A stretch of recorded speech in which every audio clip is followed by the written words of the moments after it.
तो आज की हमारी ये स्टोरी बेस्ड है एक ऐसी लड़की पर जो कि बस एक्स्ट्रा है। कई बार हम भी सिचुएशन में फंसकर ऐसा सोचते हैं कि हम इस दुनिया में एक्स्ट्रा हैं, बोझ हैं इस धरती पर, लेकिन ऐसा नहीं है। ऐसा सोचने वाला हर एक इंसान अपनी लाइफ का हीरो या फिर हीरोइन ही होता है। तो चलिए जानते हैं इस स्टोरी को। तो स्टोरी के स्टार्ट में कोई कहता है, सभी लोग कहते हैं कि लाइफ अपनी प्लानिंग के हिसाब से कभी नहीं चलती, लेकिन मेरी लाइफ तो कंट्रोल से बाहर होती जा रही है। ये कहने वाली एक लड़की कांपते हुए मन ही मन सोच रही होती है, मैं तो बस एक लंबा और सरल लाइफ जीना चाहती थी, लेकिन अरे नहीं, क्या ये ठीक होगा? फिर हम देखते हैं जमीन पर एक हैंडसम सा लड़का बेहोश होता है और वो लड़की कंटिन्यू करते हुए कहती है, एक नॉवेल में एक छोटे से कैरेक्टर के रूप में क्या इतना मांग करना बहुत ज्यादा था? लानत है, लानत है, क्या मैंने ड्यूक को बाहर कर दिया? ये उन सभी में से सबसे खराब विलन है। फिर तो वो हमें बताती है ड्यूक राखा एंटिया। ये एक ऐसा विलन है जिसने फीमेल प्रोटैगनिस्ट को बंद कर लिया था और इम्पीरियल फैमिली पर हमला करने के लिए कई मॉन्स्टर्स को इकट्ठा किया। रियलिटी में आते हुए वो लड़की बहुत ज्यादा घबरा रही होती है कि अब तो मेरा काम हो गया, बेहतर यही होगा कि मैं इस समय यहाँ से भाग जाऊं और मुझे कोई देख तो नहीं रहा होगा ना। वहाँ पर विलन के नाम चिल्लाने की आवाज आ रही होती है और एक लड़की आते हुए कहती है, क्या क्या हुआ है तुम्हें? अपनी आंखें खोलो, कहीं तुम मर तो नहीं गए? ऐसा कहने वाली ये लड़की विलन की छोटी बहन आयशा एंटिया है। तभी वहाँ पर एक लड़का आ जाता है और आयशा को कहता है, आयशा, उसकी आंखें खुलने का कोई रास्ता नहीं है, वो मर चुका है। असल में ये भी विलन का छोटा भाई डेल्किन एंटिया है। वहाँ पास ही में बैठी लड़की को वो दोनों ही घूरने लगते हैं और कहते हैं, वो तुम ही हो ना जिसने राखा एंटिया को मारा? वो लड़की घबराते हुए कहती है, माफ करना बच्चों, लेकिन मुझे लगता है कि तुम लोगों को कोई गलत फहमी हुई है। आयशा गुस्से से कहती है, तुम्हारे ऐसा कह देने से ये सच नहीं बदलेगा कि हमारा भाई तुम्हारी वजह से मर गया। डेल्किन भी चिल्लाते हुए कहता है, तुम दुष्ट पृष्ठ, क्या तुम्हें सच में ये लग रहा है कि तुम हमें बेवकूफ बना सकती हो? वो लड़की घबराते हुए कहती है, नहीं, मैंने ऐसा नहीं किया। लेकिन वो दोनों तो चिल्लाना ही शुरू कर देते हैं कि ये सब तुम्हारी गलती है, उसे वापस जिंदा करो। बेचारी लड़की तो अपना सर ही पकड़ लेती है कि मुझे बोलने का मौका भी नहीं दे रहे, वैसे भी तुम लोगों का भाई मरा नहीं है। फिर तो वो लड़की ब्लैंक हो जाती है और कहती है, हैरान हो ना? जानना चाहते हो कि यहाँ क्या हो रहा है? तो चलो बताती हूँ। लगभग आधे घंटे पहले एक बड़े से टेम्पल में कोई कहता है, मिस मिया, क्या आप तैयार हैं? मिस मिया, आप सुन रही है ना? मिस मिया वही लड़की है और अचानक से अपनी आंखें खोलती है और अपने आसपास देखते हुए मन ही मन कहती है, मैं कहाँ हूँ? मुझे यकीन है कि मैं सीढ़ियों से नीचे गिर गई थी और मर गई थी। इतने सारे लोग, ये लोग मुझे घूर क्यों रहे हैं? लोगों के बीच बातें होने लगती है और उनमें से कोई कहता है, आप तो ठीक नहीं लग रही। मिया कहती है, क्या आप मुझसे बात कर रहे हैं? सीनियर प्रिस्ट कहते हैं, हाँ मिस मिया, आपको कोई प्रॉब्लम है क्या? फिर तो मिया सोचने लगती है, वेट, मेरा नाम मिया है, ये तो जाना पहचाना लगता है। ओ, मुझे याद आया, द फ्लावर्स ऑफ शाकिर। ये एक नॉवेल था जिसे मैं मरने से ठीक पहले पढ़ रही थी। बिल्कुल नहीं, क्या मैं सच में the flowers of Shakir novel में की मिया बन गई हूँ या फिर मैं कोई सपना देख रही हूँ? फिर तो मिया कहती है, मैं क्या, मेरा मतलब हम अभी क्या करने वाले हैं? सीनियर प्रिस्ट कहते हैं, क्या आपने ये नहीं कहा था कि ब्लेसिंग देने से पहले आप प्रेयर रूम में जाने वाले हैं? मिया घबरा जाती है कि क्या ब्लेसिंग? सीनियर प्रिस्ट कहते हैं, हाँ, क्या तुम्हें याद नहीं? आज वही दिन है, तुम्हारी शक्तियाँ जागृत हो गई हैं मिस मिया। एक बार फिर हमारी मिया शॉक हो जाती है कि क्या सचमुच मैं वही मिया हूँ जो उस नॉवेल में थी? मुझे याद है जिस दिन मिया की शक्तियाँ जागृत हुई, उसने एम्परर को ब्लेसिंग दी और लगभग 1 साल के बाद मिया ने उसे बचाने के लिए अपनी सारी शक्तियाँ समर्पित कर दी और हमेशा के लिए अनंत निद्रा में सो गई। ये तो क्लियर रूप से बताया है कि उसके अंदर किसी प्रकार की शक्ति जागृत हुई, लेकिन मुझे यकीन नहीं है कि 1 साल के बाद वो खून खांसते हुए मर गई। मैं सिर्फ एक एक्स्ट्रा हूँ जो कि एम्परर मेल प्रोटैगनिस्ट के खातिर मौजूद हूँ। उसे टॉप पर पहुंचाकर एंड में मैं मर जाऊंगी। फिर तो मिया कहती है, दरअसल मुझे कन्फेशन करना है। फीमेल सीनियर प्रिस्ट कहती है, मुझे माफ करना मिस मिया, लेकिन हमारे पास इतना समय नहीं है। मिया चौंकते हुए कहती है, क्या सचमुच मैं ऐसे मरना नहीं चाहती? ये बहुत जरूरी है। सीनियर प्रिस्ट कहती है, आप क्या कह रही हैं? वो क्या जरूरी है? मिया खुद को शांत करते हुए कहती है, दरअसल दरअसल मेरी शक्तियाँ जागृत नहीं हुई हैं। सीनियर प्रीस्ट कहती है नहीं। मिया कहती है अरे क्या नहीं, मेरी शक्तियाँ जागृत नहीं हो सकती, यही सच है। साथ ही में वो मन ही मन कहती है ये बात मैं खुद को बता रही हूँ, वैसे ये इतनी निश्चित कैसे हो सकती है। सीनियर प्रीस्ट मिया का हाथ पकड़ लेती है कि तो फिर मुझे जल्दी से जांच करने दो। फिर तो वो अपनी शक्तियों का इस्तेमाल करने लगती है, जिसे देखते हुए मिया मन ही मन कहती है आखिर ये क्या कर रही है। एक जोर की चमक के बाद सीनियर प्रीस्ट कहती है ये क्लियर है कि तुम्हारी शक्तियाँ जाग चुकी हैं। मिया चौंकते हुए मन ही मन कहती है क्या ये बहुत जल्दी है, तुम इतनी श्योर कैसे हो सकती हो। सीनियर प्रीस्ट कहती है ऑल्टर पर जाए मिस मिया। मिया कहती है क्या अभी। सीनियर प्रीस्ट कंटिन्यू करते हुए कहती है गॉड के संतान के रूप में हमें हमेशा दयालु और नेक बने रहना नहीं भूलना चाहिए। मिया की तो फटी पड़ी होती है और वो मन ही मन कहती है अरे नहीं,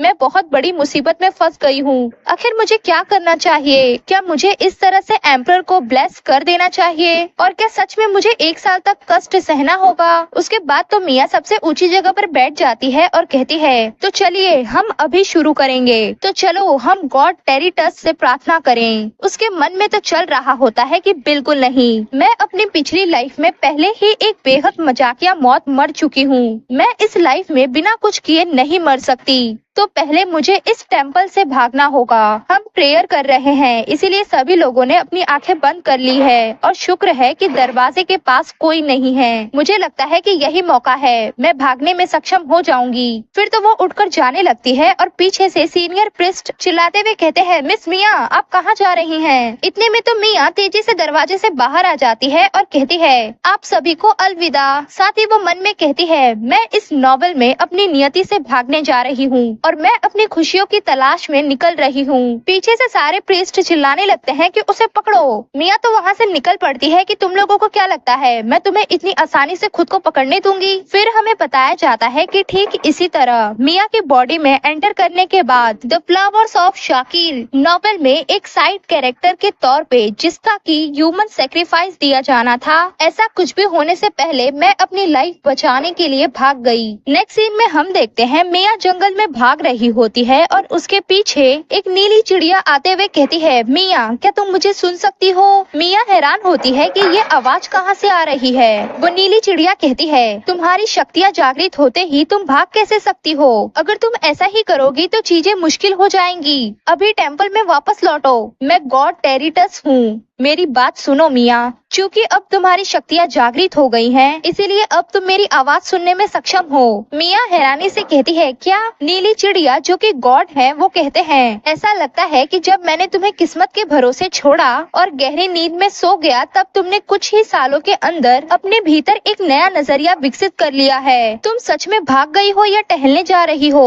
मिया तो और जोर से भागने लगती है कि चले जाओ या फिर चुप रहो। गॉड मिया का पीछा करते हुए कहते हैं मुझे ऐसा लगता है कि किसी के पीछा किए जाने के दौरान तुम्हें टहलने में मजा आता है। ये सब इग्नोर करते हुए मिया मन ही मन कहती है अब और दौड़ना कठिन होता जा रहा है, मुझे कितनी दूर जाना है। तभी कोई कहता है वहाँ पर उस जगह जाओ। ये सुन मिया घबरा जाती है कि अरे नहीं, मैं किसी भी पल पकड़ी जा सकती हूँ, मुझे छिपने के लिए कोई जगह ढूंढनी होगी। फिर तो मिया एक पेड़ का सहारा लेकर बैठते हुए कहती है मुझे ऐसा लग रहा है जैसे कि मैं अभी थकावट की वजह से ही मर जाऊंगी। गॉड मिया के आसपास घूमते हुए कहते हैं मिया तुम्हें क्या लगता है कि सिर्फ तुम्हारे टेम्पल से भाग जाने से चीजें बदल जाएंगी। फिर तो मिया के कंधे पर बैठते हुए कंटिन्यू करते हैं मैं नहीं जान पा रहा कि जब मैं नींद में था तो तुम्हारे हार्ट में किस प्रकार का चेंज हुआ। मिया कहती है खैर जो भी हुआ हो, लेकिन ये कम से कम 1 साल में मरने से तो बेहतर है। गॉड हैरान होते हुए कहते हैं तुम्हें कैसे पता चला। मिया कहती है ऐसा इसलिए है क्योंकि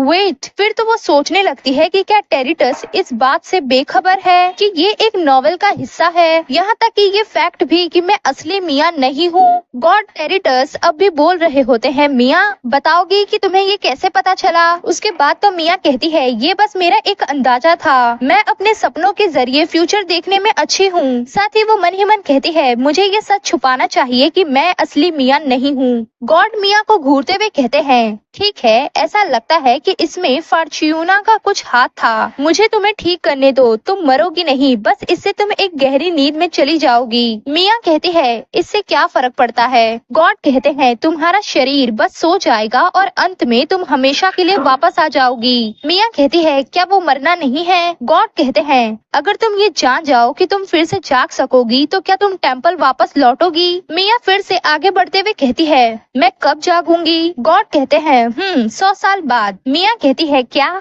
तुम्हें मेरे लिए बुरा महसूस नहीं होता। गॉड हैरानी से कहते हैं मैं बुरा महसूस करता हूँ, लेकिन मैं अपने सभी बच्चों को अपने पंखों के नीचे रखता हूँ और उनसे प्यार करता हूँ। मिया बुदबुदाते हुए कहती है लेकिन मुझे यकीन है कि तुम जर्डिया के एम्परर से सबसे ज्यादा प्यार करते हो। गॉड कंटिन्यू करते हुए कहते हैं और मैं उन लोगों से कुछ ज्यादा ही प्यार करता हूँ जिनमें मेरी कुछ शक्तियाँ हैं। बेचारा लड़का शायद वो अभी सो भी नहीं पा रहा होगा और ऐसा उसके साथ इसलिए हो रहा है क्योंकि उसने एक इंसान होने के बावजूद गॉड्स के दायरे में कदम रखा। असल में गॉड टेरिटस इस नॉवेल के मेल प्रोटैगनिस्ट यानी कि एम्परर के बारे में बात कर रहे हैं। मिया कहती है वो इसे अपने ऊपर ले आया। वो जानता था कि जितना ज्यादा वो गॉड्स की शक्तियों का यूज करेगा उतना ही उसे सोने में प्रॉब्लम होगी। फिर भी उसने गॉड्स की शक्तियों का यूज करना चुना। गॉड टेरिटस कहते हैं क्या सभी इंसान अपनी लाइफ में ऐसी चीजें नहीं करते। मिया गुस्से से कहती है तो फिर मैं भी भाग रही हूँ क्योंकि इस सिचुएशन में जिस इंसान को बचकर निकलने की जरूरत है वो मैं हूँ। वैसे तुमने अभी कहा था कि मैं भी तुम्हारी ही संतान हूँ, लेकिन अब तो तुम्हें मेरी कोई परवाह ही नहीं है। बहुत बुरा टेरिटस, बेहतर ये होगा कि तुम इसके लिए किसी और की तलाश करो।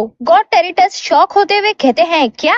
मिया मुंह बनाते हुए कहती है कौन जानता है कि कहीं कोई ऐसा इंसान जो अपनी उंगली के मात्र एक टच से ही एम्परर को रुला दे। साथ ही वो मन ही मन कहती है एग्जाम्पल के लिए द फ्लावर्स ऑफ शाकिर की फीमेल प्रोटैगनिस्ट रीना एड्रियन। खैर मैं अच्छी तरह से जानती हूँ कि द फ्लावर्स ऑफ शाकिर के नॉवल के अंदर मैं आ चुकी हूँ। यहाँ पर मेल प्रोटैगनिस्ट है एम्परर और फीमेल प्रोटैगनिस्ट रीना एड्रियन। इतना ही नहीं यहाँ पर तो एक विलन भी है राखा एंटिया। और मैं क्या हूँ बस एक एक्स्ट्रा जिसे कि अपनी पावर से मेल प्रोटैगनिस्ट यानी कि एम्परर को मदद करना है और फिर मर जाना है। अचानक गॉड कहते हैं नहीं मुझे तुम्हारी जरूरत है मिया, केवल तुम ही हो जो इस प्रॉब्लम को अच्छे से क्योर कर सकती हो। मिया भी कहती है मैं अपना सैक्रिफाइस देकर उसे ब्लेसिंग नहीं देना चाहती। गॉड कहते हैं ठीक है तब मैं एम्परर को चेतावनी दूंगा कि वो अपनी डिवाइन शक्तियों का कम से कम यूज करने का ट्राई करे। इसलिए मिया कहती है नहीं। गॉड तो मिया के पीछे ही पड़ जाते हैं कि मान जाओ, लेकिन मिया गुस्से से कहती है मैंने कहा न नहीं। साथ ही मिया के मन में चल रहा होता है कि जब तक विलन मौजूद है एम्परर को अपनी डिवाइन शक्तियों को यूज करने के अलावा कोई और ऑप्शन ही नहीं होगा। विलन राखा एंटिया वो फीमेल प्रोटैगनिस्ट को किडनैप कर लेता है और यहाँ तक कि उसे पाने के लिए आतंकवादी जैसे काम भी करता है। दूसरी ओर एम्परर के रूप में किनेस जो कि मेल प्रोटैगनिस्ट भी है उसके पास खुद की रक्षा के लिए डिवाइन शक्तियों का यूज करने के अलावा कोई और ऑप्शन ही नहीं होगा। इन सब में मैं कभी भी अपना सेक्रीफाइस तो नहीं देने वाली। तभी गॉड कहते हैं इस पर कुछ और विचार करो, तुम इस तरह से भाग नहीं सकती। मिया अपनी मुट्ठी जकड़ते हुए कहती है मुझे ऐसा लगता है कि अब मेरे पास कोई और ऑप्शन नहीं बचा। गॉड कहते हैं ग्रेट, फिर जल्दी से टेम्पल में वापस आओ। मिया कंटिन्यू करते हुए डरावने वे में कहती है मुझे यकीन है अगर तुम्हें ये लगे कि तुम्हारी जान खतरे में है तो तुम चले जाओगे। गॉड की तो फट जाती है कि अरे नहीं अब ये मेरे साथ क्या करने वाली है। मिया शांत हो जाओ। मिया तो चमकती आंखों के साथ गॉड को पकड़ने की कोशिश करने लगती है। गॉड भी इधर उधर भागते हुए कह रहे होते हैं कि तुम बहुत धीमी हो, बिल्कुल कछुए की तरह। मिया तेजी से अपने हाथों को स्वाइप करते हुए कहती है लानत है तुम घटिया गॉड, मैं तुम्हें देर सवेर पकड़ ही लूंगी। गॉड हंसते हुए मिया का मजाक उड़ा रहे होते हैं कि तुम इसी तरह से ट्राई करती रहो। अचानक मिया हैरान हो जाती है और आसपास देखते हुए कहती है अचानक वो कहाँ गायब हो गया। तभी मिया को झाड़ियों के बीच धुंधले काले रंग का कुछ दिखता है जिसकी ओर बढ़ते हुए वो कहती है ओ तो तुम यहाँ हो। मिया फटाक से उस चीज को पकड़ते हुए कहती है तुम पकड़े गए। इसी के साथ उसे छोटी सी चीख सुनाई देती है जिसे सुनकर वो ब्लैंक हो जाती है कि क्या मैंने ऐसी आवाज तो पहले नहीं सुनी। फिर हमें पता चलता है कि मिया ने जिसे गॉड चिड़िया समझकर पकड़ा है वो विलन राखा एंटिया का सर है। इससे अनजान मिया मन ही मन कहती है कितने प्यारे बाल हैं, इतने सॉफ्ट भी हैं, आखिर ये है कौन। पीछे से गॉड फुसफुसाते हुए कहते हैं ऐसा लगता है कि तुमने कुछ अजीब पकड़ लिया है, क्या ये किसी का सिर है। जोर से चिल्लाकर मिया उसका सर जमीन पे पटक देती है और दूर होते हुए कहती है क्या, अरे नहीं, क्या तुम ठीक हो। लेकिन तब तक तो विलन राखा एंटिया बेहोश हो चुका होता है। ये देखते हुए मिया मन ही मन कहती है क्या वो मर गया, रुको, भागते ही मैं हत्यारिन बन गई। घबराहट और हैरानी में मिया वहीं बैठ जाती है कि अब कोई रास्ता नहीं है टेरिटस। वहाँ इतनी शांति बिखरी देख मिया गुस्से से कहती है क्या वो भाग गया, वो अपने आप को गॉड कहता है ना,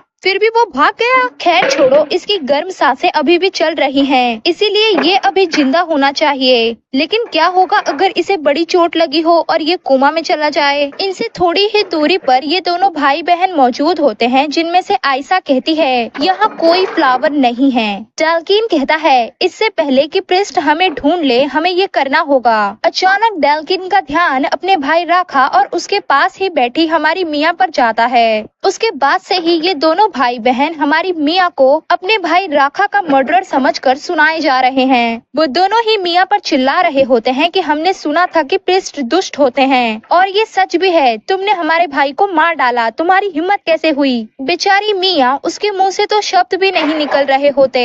इसके साथ ही मिया मन ही मन कहती है तो ऐसे फंसी मैं इस सिचुएशन में। लेकिन फिर वो जैसे तैसे उन्हें समझाने लगती है कि बच्चों तुम लोगों को कोई गलत फहमी हुई है। आयशा तो चिल्लाते हुए कहती है हम तो बस शाकिर का फ्लावर ढूंढने आए थे और तुमने। डेल्किन कंटिन्यू करते हुए कहता है ये सब तुम्हारी गलती है कि ये मर गया। मिया कहती है वेट वेट, वो मरा नहीं है, तुम लोग अपनी आवाज को थोड़ा धीमा क्यों नहीं कर लेते। आयशा कहती है मैं तुम्हें बता रही हूँ कि वो मर चुका है। डेल्किन भी उसके हाँ में हाँ मिलाता है कि ये सही है। मिया मन ही मन कहती है ऐसा लगता है कि ये दोनों सच में चाहते हैं कि वो मर जाए। इतने में ही डेल्किन कहता है आयशा उसे मार डालो। आयशा भी अपने ब्लैक मैजिक को एक्टिवेट करते हुए कहती है ठीक है। मिया तो घबरा जाती है कि क्या आयशा ब्लैक मैजिक का यूज करना भी जानती है। फिर तो अपने आसपास ब्लैक मैजिक को फैलते देख मिया कहती है मैं इसे लाइफ में वापस लाऊंगी, ठीक है। आयशा कहती है झूठ मत बोलो। आयशा को रोकते हुए डेल्किन कहता है वो प्रीस्ट है, सच कह रही होगी। आयशा भी कहती है अब तुम मुझे क्यों रोक रहे हो। मिया के तो आंसू आ जाते हैं। अच्छा डेल्किन कंटिन्यू करते हुए कहता है एक प्रीस्ट राखा को कैसे बचा सकती है, ये एक अडल्ट प्रीस्ट है। आयशा कहती है तो क्या हुआ। डेल्किन कहता है राखा ने बताया था कि कोई अडल्ट अपने पूरी लाइफ में केवल एक बार ही किसी की जान बचा सकता है। क्या तुम्हें याद नहीं है राखा ने हमारे पालतू जानवर पूरी को बचाया। आयशा कहती है हाँ ये तो सच है, लेकिन बाद में पूरी पहले जैसा नहीं रहा। ये सब सुनते हुए मिया मन ही मन कहती है तो क्या राखा ने अपने ब्लैक मैजिक से एक पालतू जानवर को बचाया। क्या ये दोनों सच में राखा की बात पर भरोसा करते हैं। मैं नहीं जानती थी कि ये बच्चे इतने मासूम थे। इन्होंने जो कुछ भी किया वो नॉवेल में बस फीमेल प्रोटैगनिस्ट को परेशान करना ही था। तभी डेल्किन कहता है छोड़ो, इसका मतलब तो ये है ना कि ये राखा को लाइफ में वापस ला सकती है। मिया मन ही मन कह रही होती है कि गधों, मैंने तुमसे कहा ना कि वो मरा नहीं है। आयशा कहती है तुम प्रिस्ट हो। मिया घबराते हुए कहती है हाँ हाँ। आयशा कंटिन्यू करते हुए कहती है तुमने कहा कि तुम राखा को तुरंत वापस ला सकती हो, है ना। मिया कहती है हाँ बिल्कुल, मैं निश्चित रूप से उसे वापस लाऊंगी। आयशा मिया को धमकाते हुए कहती है अगर तुम ऐसा करने में फेल रहती हो तो तुम्हारा भी अंत होगा। मिया हंसते हुए कहती है हाँ ठीक है, पहले हमें इसे यहाँ से कहीं और ले जाना होगा। साथ ही वो मन ही मन कहती है ऐसा लग रहा है कि राखा को जागने में बहुत समय लगेगा, मुझे उम्मीद है कि वो कोमा में नहीं जाएगा। नेक्स्ट सीन में हम देखते हैं जंगल के बीचों बीच एक लकड़ी का घर। उसी घर में घुसते हुए मिया हाफते हुए मन ही मन कहती है मुझे ऐसा लग रहा है जैसे कि मैं मरने जा रही हूँ। असल में ये तीनों ही मिलकर राखा को इस घर में लाए होते हैं। आयशा कहती है तुम लोग क्या कर रहे हो, जल्दी करो। डेल्किन कहता है हाँ जल्दी इसे बिस्तर पे लिटाओ, मैं बहुत थक गया हूँ। पसीने से तरबदर मिया कहती है आगे बढ़ने से पहले क्यों ना हम एक छोटा सा ब्रेक ले लें। आयशा कहती है क्या हमें ऐसा करना चाहिए, लेकिन डेल्किन चिल्लाते हुए कहता है आयशा इस पृष्ठ के जाल में मत फंसो। क्या तुम सच में राखा को फर्श पर रखने जा रही हो। मिया मन ही मन सोचती है कितने शर्म की बात है, अगर ये डेल्किन न होता तो शायद आयशा मेरे साथ होती। नेक्स्ट सीन में हम देखते हैं ये लोग राखा को बिस्तर पे लिटा चुके होते हैं और मिया हाफते हुए कहती है हम इसे बड़ी मुश्किल से यहाँ लाने में कामयाब हुए। वैसे भी मैंने जितना सोचा था उससे ज्यादा ही मजबूत है इसकी बॉडी। तभी मिया के कपड़े को पकड़ते हुए आयशा बड़े ही डरावने वे में कहती है, प्रीस्ट, राखा को वापस ले आओ। मिया घबराते हुए कहती है, रुको, लेकिन मैं मर सकती हूँ। आयशा कहती है, मुझे इससे कोई फर्क नहीं पड़ता। पीछे से डेल्किन आयशा को रोकते हुए कहता है, क्या होगा अगर ये राखा को मार डाले सिर्फ इसलिए क्योंकि हम उसे दौड़ाकर यहाँ ले आए। आयशा संकोच करते हुए कहती है, हाँ सही है। मिया हंसते हुए कहती है, मैं सचमुच थक गई हूँ, तो चलो एक छोटा सा ब्रेक लेते हैं। असल में उसके दिमाग में होता है कि अगर मैं डेल्किन को मनाने में कामयाब हो सकी तो ये मेरे लिए आसान हो सकता है। अगर मैं डेल्किन को जीत सकूं तो आयशा भी मेरे कंट्रोल में हो जाएगी। ये सब सोचकर मिया हंसने लगती है, जिसे देख आयशा चिल्लाते हुए कहती है, डेल्किन देखो इस प्रिस्ट को, ये तो विलन की तरह हंस रही है। डेल्किन कहता है, रुको, मैंने जो भी कहा था मैं उसे वापस लेता हूँ। मुझे लगता है कि इसे जल्दी उठाना ठीक रहेगा। मिया कहती है, ठीक है, मैं अब उसे वापस लाइफ में लाने की कोशिश करूंगी, लेकिन इसमें मुझे तुम लोगों की मदद की जरूरत है। डेल्किन पॉइंट करते हुए कहता है, लेकिन राखा ने तो अकेले ही पूरी को फिर से जिंदा कर दिया, तो तुम्हें हमारी मदद की जरूरत क्यों है? मिया कहती है, ऐसा इसलिए है क्योंकि वो सच में बहुत पावरफुल है। ये सुनकर तो वो दोनों ही भाई बहन खुश हो जाते हैं कि हाँ, हमारा राखा बहुत कमाल का है। चलो ठीक है, अब हमें बताओ कि तुम हमसे क्या करवाना चाहती हो, हम तुम्हारी मदद करेंगे। मिया अपने आसपास देखते हुए कहती है, सबसे पहले तो ये बताओ कि ये किसका घर है? डेल्किन कहता है, तुम ये क्यों जानना चाहती हो? मिया सोच रही होती है कि एंटिया हाउस के बच्चे ऐसे घर में तो नहीं रहेंगे। डेल्किन बताते हुए कहता है, ये घर राखा ने तब तैयार किया था जब वो शाकिर का फ्लावर खोजने के लिए निकला था। फिर हमें बताया जाता है शाकिर के फ्लावर का नाम उस लड़की के नाम पर रखा गया है जिसने कि इसकी खोज की थी। ये फ्लावर राहत देने और अच्छा महसूस कराने के लिए बहुत ज्यादा फेमस है। इसका यूज खास तौर पे एम्परर किनेस द्वारा किया जाता है क्योंकि वो डिवाइन शक्तियों का यूज करने से अनस्टेबल है। लेकिन हाउस एंटिया इस फ्लावर को खोजने की कोशिश क्यों कर रहा है? मिया कहती है, डेल्किन एक बेसिन में थोड़ा पानी निकालो और एक तौलिए के साथ मेरे पास लाओ। डेल्किन हामी भरता है और तुरंत चला जाता है। आयशा कहती है, मेरा क्या, मुझे भी कुछ करने के लिए क्यों नहीं देती? मिया हंसते हुए कहती है, अभी कुछ और करने के लिए नहीं है। आयशा कहती है, तो क्या इसका मतलब ये है कि राखा को लाइफ में वापस लाने की पूरी कोशिश तुम नहीं कर रही? मिया को तो पसीना ही आ जाता है और वो कहती है, नहीं, मुझे सचमुच कुछ और नहीं चाहिए। फिर तो मिया सोचने लगती है कि जागते ही राखा मुझे मारने की कोशिश कर सकता है। हथियार, मुझे भी अपनी सुरक्षा के लिए कुछ करना चाहिए। उसके बाद तो वो कहती है, दरअसल आयशा, मेरे पास कुछ इम्पोर्टेंट काम है जो मैं तुम्हें करने के लिए कहना चाहती हूँ। आयशा खुशी से कहती है, अच्छा क्या है? मिया उसके कान में फुसफुसाकर बता देती है, जिससे कि आयशा सीरियस होते हुए कहती है, क्या तुम्हें फ्राइंग पैन की जरूरत क्यों है? मिया हंसते हुए कहती है, वो तुमने कहा था ना कि राखा ने पहले किसी को बचाया था, वो क्या नाम था उसका? आयशा कहती है, पूरी। मिया कहती है, हाँ वही। असल में अडल्ट को किसी की लाइफ बचाने के लिए होली रिचुअल करना पड़ता है और हर इंसान को इस रिचुअल के लिए एक अलग टूल की जरूरत होती है। आयशा कहती है, ओ तो तुम्हारा टूल फ्राइंग पैन है? पसीने से तरबतर मिया हंसते हुए कहती है, हाँ तुम सही हो। असल में मैं इसे कभी किसी को बताने नहीं वाली थी, लेकिन अब मैं केवल तुम्हें बता रही हूँ। आयशा थोड़ा सोचती है और फिर कहती है, मैं नहीं जानती थी कि जब हम बड़े हो जाएंगे तो हम एक लाइफ बचाने में सक्षम हो जाएंगे। ठीक है, मुझे बस एक ही लाना है ना? मिया कहती है, जी हाँ, लेकिन तुम्हें ये डेल्किन को बिना बताए लाना होगा। याद रखो, ये एक सीक्रेट है। आयशा भी वहाँ से चली जाती है। उसके बाद मिया आराम से बैठते हुए कहती है, मैं बहुत तनाव में हूँ, मेरा पूरा शरीर दर्द कर रहा है, लेकिन अगर मुझे सच में फ्राइंग पैन का यूज करना पड़े तो क्या होगा? भले ही मैं राखा को फिर से नॉकआउट कर दूं, लेकिन अगली बार फिर से जागते हुए वो पहले मुझे ही मारने की कोशिश करेगा। नेक्स्ट सीन में हम देखते हैं रात हो चुकी होती है और ये दोनों भाई बहन मजे से सो रहे होते हैं और तभी राखा के रूम में फ्राइंग पैन लेकर घुसते हुए मिया मन ही मन कहती है,